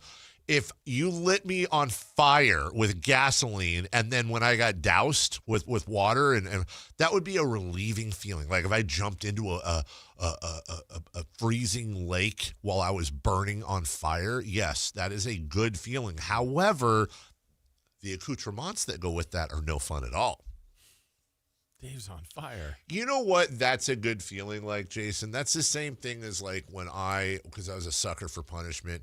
I used to, in the summertime when I was in school, I would generally still set my alarm for when I had to wake up because of the feeling of knowing when that alarm went off, there would be a split second where you would think it was time to go to school, then you'd realize that you didn't have to wake up, and then that few seconds in between then and when you fell back asleep, it's just joy. Euphoria. Yeah. You were basically... You like a little bit of torture. Well, let's be honest. The lower you go, the higher the jump. The higher you go, the longer the fall. So if, like, for example, if you have good news for, like, let's role play here real quick. I have, okay, I'm going to give you some good news. We'll role play. Obviously, I'm not a manager, but let's just say I'm the manager of this radio station. Hey, what's up, Mr. Manager? Hey, well, you can call me Dave. I mean, we've worked together a long time. You're management. All right, Mr. Manager. Have a seat. Hey, listen. What'd I do? No, nothing. You're great. Everybody loves you. Check it out. Just got something for you. Walking papers? I don't know how else to say this. Station's going in a bit of a different direction. I know you've been here for 35 years or whatever it is, but we're not renewing your contract. Ooh. Yeah, no, I know. It's a matter of time. Yeah, you know that. Anyway, so any questions? And, you whatever. You had good news. Well, the good news is, just kidding, we're giving you a 30% raise. Wow. Now, thank you, Mr. Manager. This is a weird example, but I would submit the following. If you walked into the office and I just said, hey, we're giving you a 30% raise, you're going to be happy. Yeah. You're going to be really happy. But your distance from I'm in an average mood to 30% raise, okay? Yeah. That's a different delta than if, oh my God, what am I going to do with my life? Yeah. We're getting rid of you. I'm super depressed. Nope, just kidding. 30%. You just went all the way from the doldrums to the peaks. How do you feel about me going to HR and reporting the way you told me the information? I don't feel good about it. Yeah, but maybe you'll also get that when you get the talking. I think so. Well, when they fire me again, I want it to be. I would vote for something like we're all in the performance lounge downstairs. We have the station meetings. I want it to be one of those like having cake, everything. We're there for a regular gathering. And then I want, like, Jim is our big boss, right? Here's how I'd want to go. Jim gets up and he's on the mic and you got the PowerPoint behind and all that. And he goes, all right, want to do an exercise here. Everybody here in this room working for Bonneville, go ahead and stand up real quick. And everybody stands up. And then right before he's about to go on with the PowerPoint, he goes, hey, Dave, not so fast. You get what I'm saying? And, like, there's going to be a minute where I don't get it. And he goes, I asked everybody who works for Bonneville to stand up. You stood up. Not so fast. And then it dawns on me. And then I'm like, oh, God, I don't work. You just fired. Like, I want that kind of firing. Okay. I want it. I don't want. After the cake. Yes, after the cake. After the barbecue, before the cake. Okay. Because then he unveils the one cake that's closed, and it's actually a Happy Trails Carmichael Dave cake. I don't want it like last time where it's the big boss and our HR lady, and I go in and they close the door, and it's just all sad. Yeah. Oh, well, who wants that? I know you don't like to enter those meetings with the HR person. No, and I love our HR person. Yeah. Hey, are they having a party out there? Yeah. Hey, Chris, what's going on out there? It seems like there's a gathering and jokes are being told. Our new PD was just over here going through some stuff with Matt and Kayla. Wow. Our new PD's been here less than a day. He's already going through stuff with Matt and Kayla. Their attitudes need to change. Yeah. You can't be going through stuff with Matt and Kayla. Hey, Chris, can they hear me? I think they took off. Okay, let me ask you. Hey, just us, okay? Yeah. Okay, so they're all, the new PD and Matt and Kayla are talking, right? You don't have to call anyone out. Just in your opinion, and I would like honesty here. Was there some over-laughing? Or no. do you think it was regular laughing? Yeah, because there was a lot of laughing. There was some very loud laughter. You're saying it was warranted? Yeah. You don't think it was warranted? I don't know. We didn't hear it. You heard it. But it sure sounded like there was a party. It was like, this is something we need to be involved in. I now actually want to know what the things were that were funny, because if Chris is not being snarky and saying, no, that was actually really funny what happened, and it warranted. I made a quip about just like, hey, new kids on the block, like, watch out for them. I actually made a very good joke. Like Matt and Kayla are the new kids on the block? Mm-hmm. And you said, watch out for them? Yeah. That's the quip. Oh, my God. See, I made the joke. I get it. I think it was over laughing. Oh, you already hate the new boss. Ah, you said you made the quip. I heard Matt and Kayla laughing. What'd you ask them? They were talking down the hall. I got you. Do you like fish sticks? Were they hanging tough? Solid joke. Thank you. Lastly, before we go to break, because we got a lot still to get to, and thanks for coming with us on this ride, everybody. And I believe you're going to be giving away Pete Davidson tickets in the next segment. Oh. Pete Davidson tickets today. Frank Caliendo in studio next Wednesday. Okay. That's a great skit. Lastly, so we do have a new program director. Okay. Yes. What percent... Wait, what? What? Listen. Listen. No, I got it. I don't want him to play it again. One more time. I hear it. I hear Melissa. Laurel. Melissa! Yanni. What's, okay, now, without saying it out loud, you know our new program director's name, and then hear it. Oh, yeah. Oh, I hear it now. Yeah. I hear it now. Okay. We'll take a break. When we come back, what's on deck? Melissa! Trucks, decking, and railing coming up right after this. Domantas Sabonis plays here. He finds Sabonis. Put the frosting on the cake. Put the cherry on the sundae. Sabonis with a two-hand flush makes it 114-106. Sactown Sports is your proud home of the Sacramento Kings. Wesley is a truck driver. I drive a truck, and I love what I do. A truck driver with IRS troubles. They told me I owed them $43,000. It got really bad. Quite a few letters in the mail. They were talking about wage garnishment, coming after my house, my car. Yeah, they don't play around. I seriously thought that I was going to lose everything. One sleepless night, Wesley finally made a call to Optima Tax Relief at 2 a.m. Kind of figured I'd get a machine, but I didn't. I actually got to talk to an actual person in the middle of the night.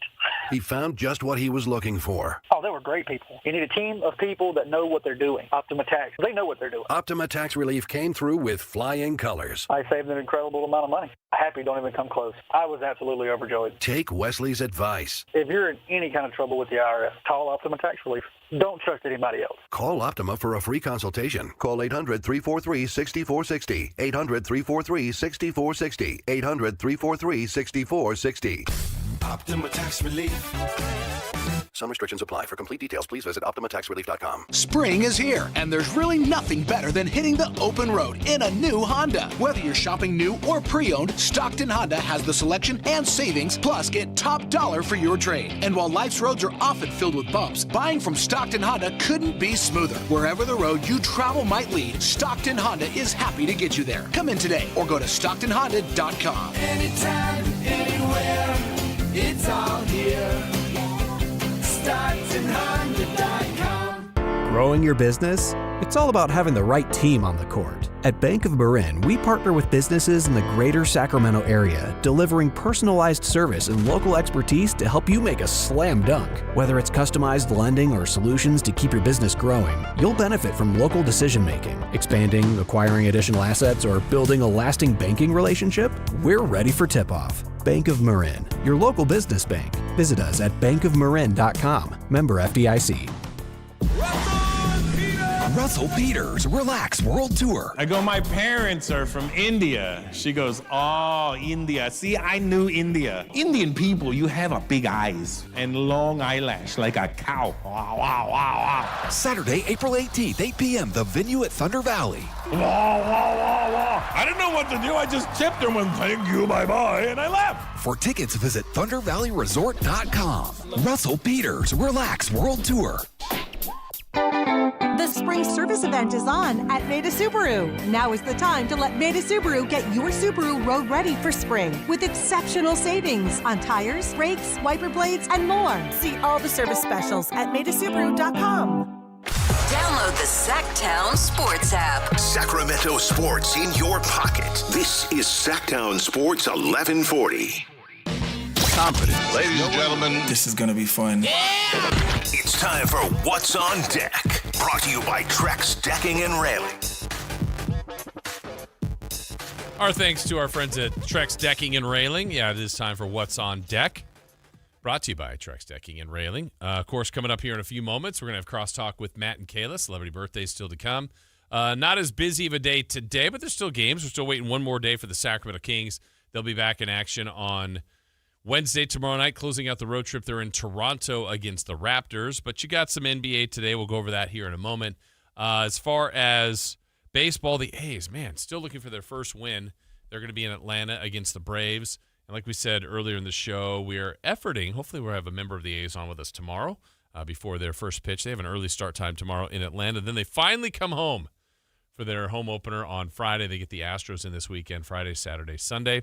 And then they're back out on the road again. I think they go to New York to face the Mets and the Yankees. So the beginning of their schedule is really, really brutal for the A's. You have the Giants in action. They will take on the Padres as the Giants are looking for their second consecutive win. Dave, I have left the NBA schedule out there, but I already put the game in there to see if you can figure it out.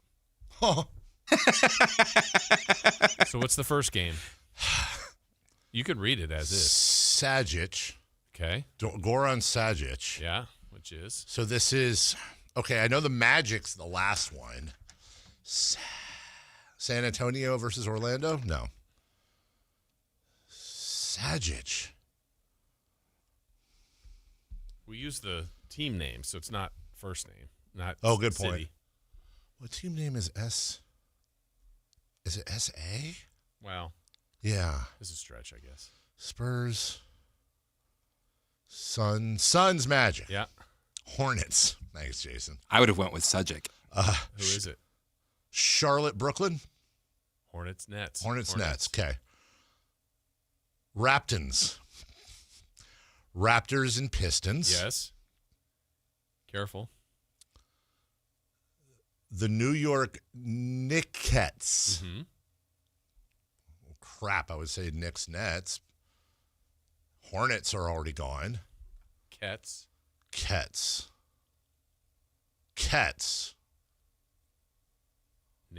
Knicks. And Knicks and Houston, we have a problem. Rockets. Thank you. The Mavericks. This is harder than I like doing it the other way. The Mavs and the Canucks. No. Mavs and Bucks. Mm-hmm. The Lakers. That would be the Cavaliers and the Lakers. Mm-hmm. And this one's great. The Blappers. It sounds like one of them Urban Dictionary things. The Blazers and the Clippers. Yeah. I like that. The Blappers. I would say it's more Blapers. Blapers? Yeah, because the Blazers. I know, but Blappers. It looks like Blappers written down. Speaking of Blappers, Pete Davidson is going to be at the venue in Thunder Valley. Okay. April 10th. What else does he say in that skit? Anything? Other than, okay. Nice. I feel you. Yeah, he says okay. that. Oh, okay. Why don't you call right? Chad. Why don't you call right now? Peter Davidson, Thunder Valley, the venue, April 10th. Great venue. Love the venue. Married the venue. Now what? Yeah. 1-800-920-1140. Caller number. 3. Caller number, Alan Styles, 3. Call in to win. Meow. Well, we've had a lot of fun on the show today. I think one of the highlights was Anthony Davis being asked why he didn't, Anthony Edwards being asked why he didn't start last night. What happened to you for the first minute of the game? I was taking a yeah. So, you know what? I'm going to ask you this. There was a tweet put out by somebody, I don't know who. I don't know this person, but this was a little bit after the Duke lost to UConn. Okay. It says, "Stay classy, Cam Boozer. Hearing he punched through glass and cut his hand after the game. Watch the press conference. He comes in with a bloody hand wrapped in a towel and hides his hand the entire time." Now, by the way, this could be total garbage made up. Like, that's not important. Let's just pretend it's real. But I'm not saying it is. That could just be some dude on Twitter. But, you know, my initial thought was you don't want to be punching glass. You don't want to cut your hand. I don't think I'd hold that against him. Not at all. I mean, I would be mad, not mad that he destroyed an object. Like, he could have really hurt his Right. hand. That's But all I understand it. Totally. And I kind of, how do I say this? Like, I appreciate that at 18, growing up rich, knowing he's about to be a multi-gajillionaire, and with all the pomp and circumstance and privilege of high NBA lottery picks that know they're going to be a high NBA lottery pick, I feel like I'd much rather that reaction, even though it's not great, than like, well, you win some, you lose some, on to the NBA. Yeah. Like, I appreciate the competitive spirit, I guess, even if that's not the right way to do it. That wouldn't be a knock against him. Not at all. For me. But again, that might have been completely made up. Here's the stat of the day for you, Jason Ross. I have the complete list of players over the last 50 years to average 18, 6, and 8 on 50% or better shooting over a 10-game span, all before age 22. So these players averaged at least 18, 6, and 8 on 50% or better shooting over a 10-game span, all before age 22. It's a pretty interesting list. Okay. Magic Johnson, LeBron James, Giannis Antetokounmpo, Luka Doncic, Ben Simmons, and Stephon Castle in his last 10 games. Maybe it's just me and I don't want to be hindsight guy. I think the Kings, I would have felt a lot better about the Fox trade if we had gotten Castle. Yeah, you think? Yeah.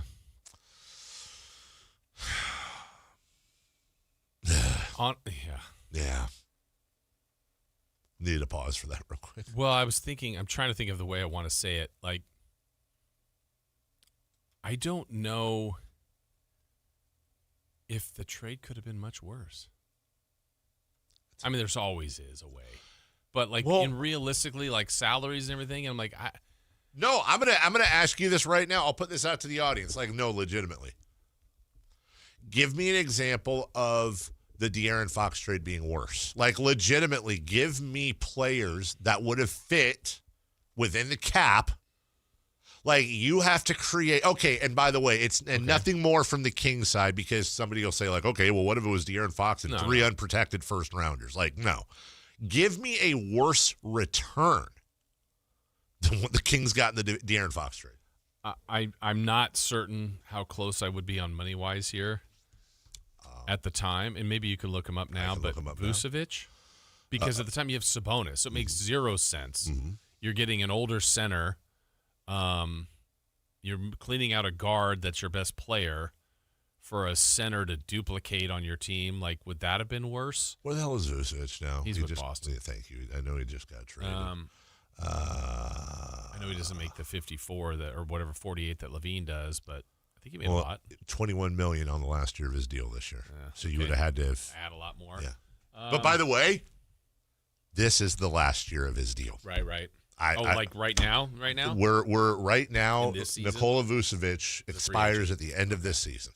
So in effect, at least you're going, that's why. Would have been better. But then I still have to add like a bunch of million, right? Yeah. That's a really horribly depressing yet interesting thought exercise. Create a De'Aaron Fox trade. Again, don't cheat and add more from the Kings side. That defeats the purpose. Give me a return on the De'Aaron Fox trade within the salary confinements that would have been worse than what happened. I remember in the moment or moments that had happened, like processing it and then seeing like the Shams tweet or just the tweets, I'm like, oh, wow, a first-round pick from Charlotte? Mm-hmm. But it was so heavily protected. Like, once that we realized, oh, that's going to be a second-round pick. Oh. But, I mean, it was like Charlotte's first. I think there was like one with the Spurs. Like, well, okay. Maybe we got the pick swap back. Yeah, like this. Okay, I could talk. And then like you kind of dive into it. You're like, I don't know. And then Levine. And now I feel like we just dogpile on Levine, but he's been disappointing. It's all the contract. But he's a good player. He's a great player. It's just all if Zach Levine made $8 million instead of $48 million, be like, dude, the Kings got a steal. Well, of all people, I remember we ended up talking to him about contract. I'm like, why do we get to know what you guys make? Right. And he had a funny line. He's like, I think I should make more. I think I should make more. Good for him on that. But like, you're right, Dave. If we didn't even know, like if it was just held, and there's rumors are like he makes like 40. No, he doesn't make 40 million. Right. But if we didn't know for certainty, you're like, well, it's too bad that he's hurt. Because when he comes back, he's going to help this team.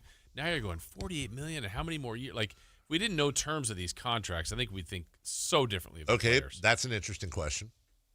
What if the NBA and Players Association came to an agreement that contract terms are no longer disclosed or publicly available? That personally. Like, we have no idea. We just know how much a team's payroll is. Yeah.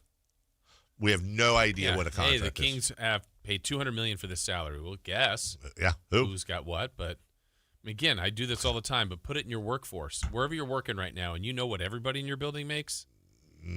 That's not a comfortable. I don't know. I don't like that. I would not want hoops hype for Sactown Sports because inevitably I'm going to be like, Matt makes what? What? Matt makes more than all three of us combined? It's all Kayla. It's all Kayla. 5-year deal. Wait, they pay Kyle what to run the board? Yeah. What? Skills. Styles. Let him cook. Let me ask you this. What if they did do that? And you and I both want to make more money, but I think we're also both, we feel like we've been treated well. But what if they did have that and it turned out that Alan, Kayla, and Matt all made significantly more than you and I did?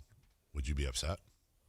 I think. How would you not go into a spot, right? Yesterday you were comfortable. Yeah. Today it's different. Today it's different. News is different today. Wow. Sactown Sports. So it'd be instead of hoops hype, it'd be radio hype. Yeah. Everybody's contract. Wow, Kayla got a really good deal coming here, but she's got a 3-year deal and a station option for a 4th. And they're talking about us being traded. Wow. Matt George is on a 2-year prove-it deal. Yeah. Wow, I didn't know that. And then, Whitey Gleason's on a year-to-year, mainly because of his age, but yeah. Wow. Alan got the Shohei deferred. Yeah, Alan Stiles actually shows up on the cap for $1 a year. Yeah. But he has $700 million due by 2030. Yeah. Every July 1st. He gets the Bobby Bonilla contract. He goes to the mailbox, gets on the step stool, opens it. He sees it. What? Wow. Gets a check. What? The step stool? Oh, I don't know why I said that. Okay. It's a really tall mailbox. Oh, it is. And by the way, his step stool is all of the rest of the staff here at the station that he can step over to get his giant check. You know how many millions of dollars he would make a year? How many? 3! We'll take a break. Crosstalk with Matthew and Kayla coming up next. You never know what you might hear when listening to a Sacramento Kings game. Out of Keegan, going for another triple. Man, is he feeling it. Keegan, can he do it? Yes, there's number 11, Keegan Murray. Keegan steps back. He just knocked down his 12th three-pointer, a Kings franchise record. He's got 45 points. Never miss a moment of Sacramento Kings basketball with Sactown Sports and the Sactown Sports app. Confidence is knowing you're ready to handle whatever comes your way. That's what it feels like to take on your workday with Cintas. They make sure your AEDs are up to date, your fire extinguishers are tested and inspected, your floor mats are cleaned and delivered, and your workwear looks good, feels good, and is freshly laundered with the Cintas Apparel Plus program. So are you ready to take on today? Visit Cintas.com. Oh, I'm ready! And get ready for the workday. When your check engine light comes on, do you see a repair bill or do you see peace of mind? For 20 years, CarShield's been the name America trusts to help keep you on the road. While other companies stop covering you when your car gets older, CarShield offers protection plans up to 200,000 miles. With over $1 billion in claims paid, we don't just promise protection, we deliver it. Don't let a breakdown break your budget. Get the flexible month-to-month coverage you deserve. Go to CarShield.com. That's CarShield.com today. A's fans, the 2026 season is coming fast, and single game tickets are on sale now. Be there for an exciting season packed with theme days, giveaways, and firework nights, including bobbleheads, jerseys, hats, and much more. And getting in is easier than ever. Tickets start at just $8 for select April and May games. From opening day to unforgettable summer nights, there's something for everyone at the ballpark. Get your tickets today at athletics.com/tickets and be part of the excitement this 2026 season. Card collectors know there's nothing as special as a rare one-of-one card. And now you can hear a very rare one-of-a-kind sports card show right here on Sactown Sports. Whitey Gleason here inviting you to join me and Mr. True Sports Cards himself, Emran Pilati, for the True Sports Card Show every Saturday morning at 10 on Sactown Sports. It's the only sports card radio show in the nation. For all your hobby needs, get to True Sports Cards, 16 6661 Stanford Ranch Road in Rockland. And for hobby, insight, and fun, join us for the True Sports Card Show Saturday mornings at 10 on Sactown Sports. When you take the time to shop at Folsom Lake Honda, there's one thing you'll always find. Happy people ready to serve you. As a family-owned and operated dealership since 2009, customer service is our #1 priority. Our customers love doing business with us, and you will too. Looking to own or lease? During the spring sales event, drive a brand new Accord or Civic. Visit us today at FolsomLakeHonda.com, your one-stop Honda shop. Folsom Lake Honda. To infinity and the ballpark. Join the Sacramento Rivercats for Toy Story Night on Saturday, April 11th, and then bring your best furry friend to bark in the park on Sunday, April 12th at Sutter Health Park. Get your tickets at rivercats.com. It's time for the news of the day.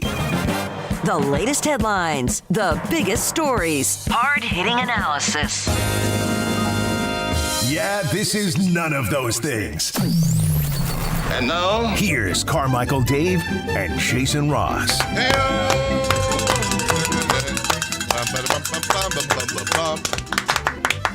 Appreciate the purple phone case, Kayla, getting in it with the Kings. Well, showing a little hometown support. What's really weird is my mom growing up in her house, in our house, I should say, because my parents were once married, they had a really nice living room. But it was the living room upstairs was you don't go in it unless there's like special occasions. Yeah. So the carpet was this purple. Oh, that's very 70s. Yeah, it very. And so it was always like vacuumed very nicely, whatever. But my mom grew up loving the color purple. Well, then The movie? No, the color. Okay, I gotcha. I love purple too, but then I ended up going to Washington State, and it's a no purple. To not, you can't support purple. That's the Huskies, and that's just a no. Couldn't go there. But I do at heart love purple, and now that I'm back in Sacramento, or now I'm in Sacramento, and there's a team here that is purple, I can say I support the Kings. Look at you. They're purple. You see Like that? Look at that. I'll tell you what. Full circle. To your point, what I miss, and this was a little before my time, but I remember my parents' friends had one of these. What are you looking up? I'm looking up the sunken conversation living rooms where you walk down the steps and it's like a couch, a big sofa thingy, and there might be like a little cover fire. that with a trampoline. Those things were, and we weren't allowed to go. That was like the one place. They had a fireplace, and then they had like the sunken room, and you weren't allowed to go in there. Oh, the sunken place. Yeah, the sunken place. They would play backgammon, which I still don't. Okay. I've never learned backgammon, but they'd pull out the suitcase. Yeah. Shake the dice. You could make it like a Mortal Kombat, like we weren't allowed like in there. Wrestling. We got to go play on the pool table. When they were gone, though, would you go in there? Yeah. You better believe it. You bet your sweet cheeks. Hey, well done. Matt, we have a challenge for you. Were you, and I'm hoping the answer is no here, were you listening at all to the last segment? No. Okay, good. Without including anything extra from the Kings side. Okay. Making sure that the salaries work to the best of your ability. Jason, I give Jason all the credit for this. Construct a worse return for De'Aaron Fox. A worse return. Give me real players. And it can't just be like, take away the picks. Like, no.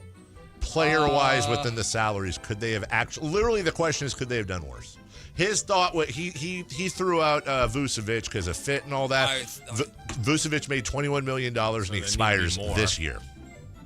Well, so the first thing that popped into my mind was Jakob Poeltl's contract, but he signed that in the offseason after the trade, That's so right. he can't do that Nope. one. Ooh, good question. Yeah, it's actually... right, but...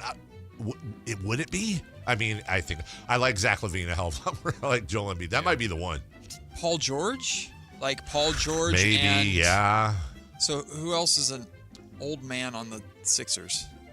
That one guy. Paul George and... Kyle Lowry, yeah. And like a second.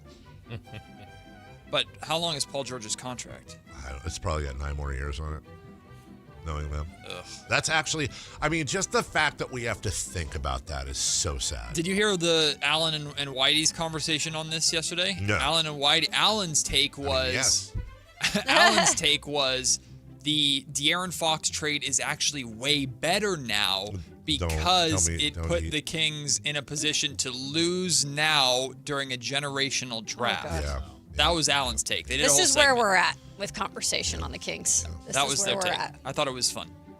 I used to have trouble because I kind of have a wide body. I used to have trouble. There's a door on the side of my house. Wide load? I try to, a little bit. That You I just try spit my to coffee out. come in from outside, and I would have to like turn sideways, and a lot of times I'd bang my shoulder or whatever. And then I got in a fight like 3 years ago, and with a guy with a machete. And he chopped both of my arms off. Oh, I remember that. But now you can walk through the door. I can actually, but you know what? Because of that fight, I could actually make the argument that fight was a good thing. Because now I don't have any problems getting through that door. I was like, where's this going? It's actually a really good thing that happened. Alan Stiles would like that analogy. He said he missed his crosstalk with you guys. He didn't think we necessarily handled it well. How did he provide examples? He just said, like, you get to Matt. Did you hear that combo? No. When did this happen? Were you there? Was I I here? think it was yesterday. It was on the air? Yeah. Oh, I was too focused on our good cop, bad cop routine. Yeah. It was We did funny. good cop, bad. We did good cop, bad cop. I let Matt down, but it was all an accident because I was laughing so we hysterically. planned to do a good cop, bad cop to find out what happened to the box of crumble cookies. Yeah. Oh, good. And so I was good cop, and Kayla's like, I'm gonna be bad cop. Yeah, I'm I gonna did. lay it on. And then she did nothing. I did. And I then they was got in and then they got hysterics. mad at me. Well, who were you? Well, I'm usually bad cop against Alan. Did Alan, you figure out the news, though? no. Alan took like 3 or 4 cookies home, he said, but the box was still there. here, which my theory is there was some left over and Sepp's crew on Saturday. Probably. Look, if there's Yeah. crumble cookies, I don't blame the weekend folk. Eat them. What are they supposed to do? Just let them sit there? I don't know. It's, But I Whitey get and it. Alan were very offended that like I was gatekeeping what they can do with food at the end of the day. very. They said it's their if it makes it that far, it's their fair But game. we've They left can have snap peas, and they've complained about snap peas Alan being got- left over. and That's then healthy. And then they got mad at me because I left my snacks in here, so I turned around and threw them away just to make them feel bad, and it worked. I feel like that's valid. If there's still food left over by the time they get here, it's free reign. Yeah. That feels valid.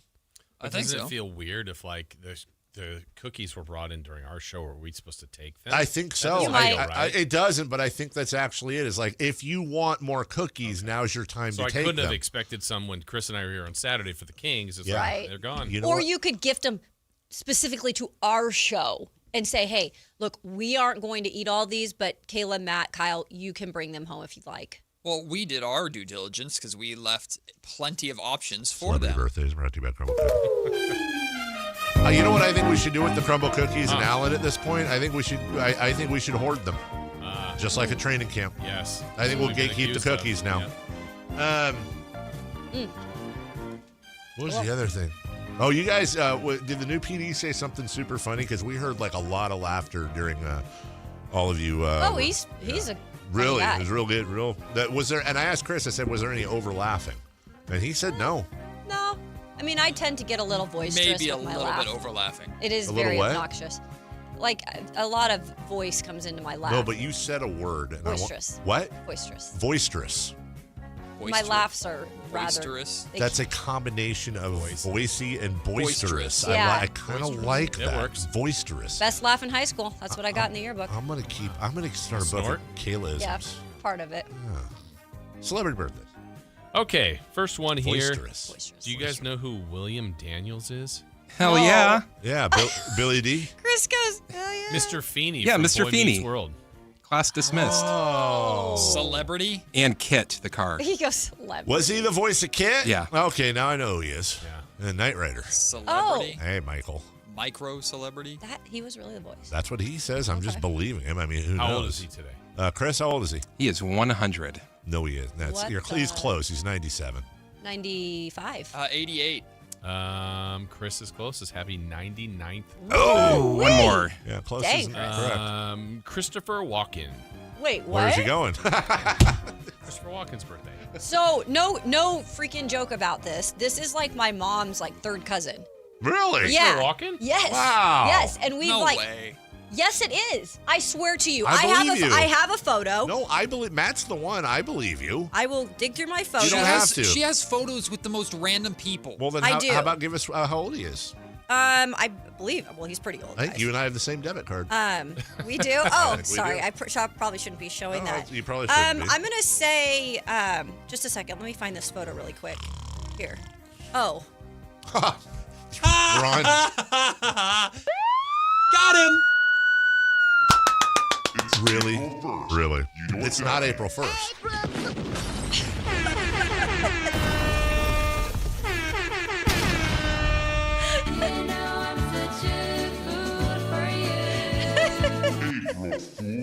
Insane, you fool. Gee, Dave, what were we laughing about in the hallway? Well, I didn't get to see the picture. Oh. Now, Oh, I there's did. there's a funny side story to this. Can I tell it really quick? Do we have time? Chris's idea. Chris asks to send the picture to Kayla. Gets Kayla's number wrong, so Chris sent a middle finger to some random number. person. I mean, that's funny. Got his ass. Boom, roasted. Hey, how old is he today? It's really his birthday. He is 90 years Cousin old. Christopher. 87. 88. Dave's out. Dave's done. He's 83. Happy 83rd birthday. Hey, happy 83rd birthday. Hey, what's coming up on the show? Matt and Kayla coming up next. Carmichael Dave's out. What a loser.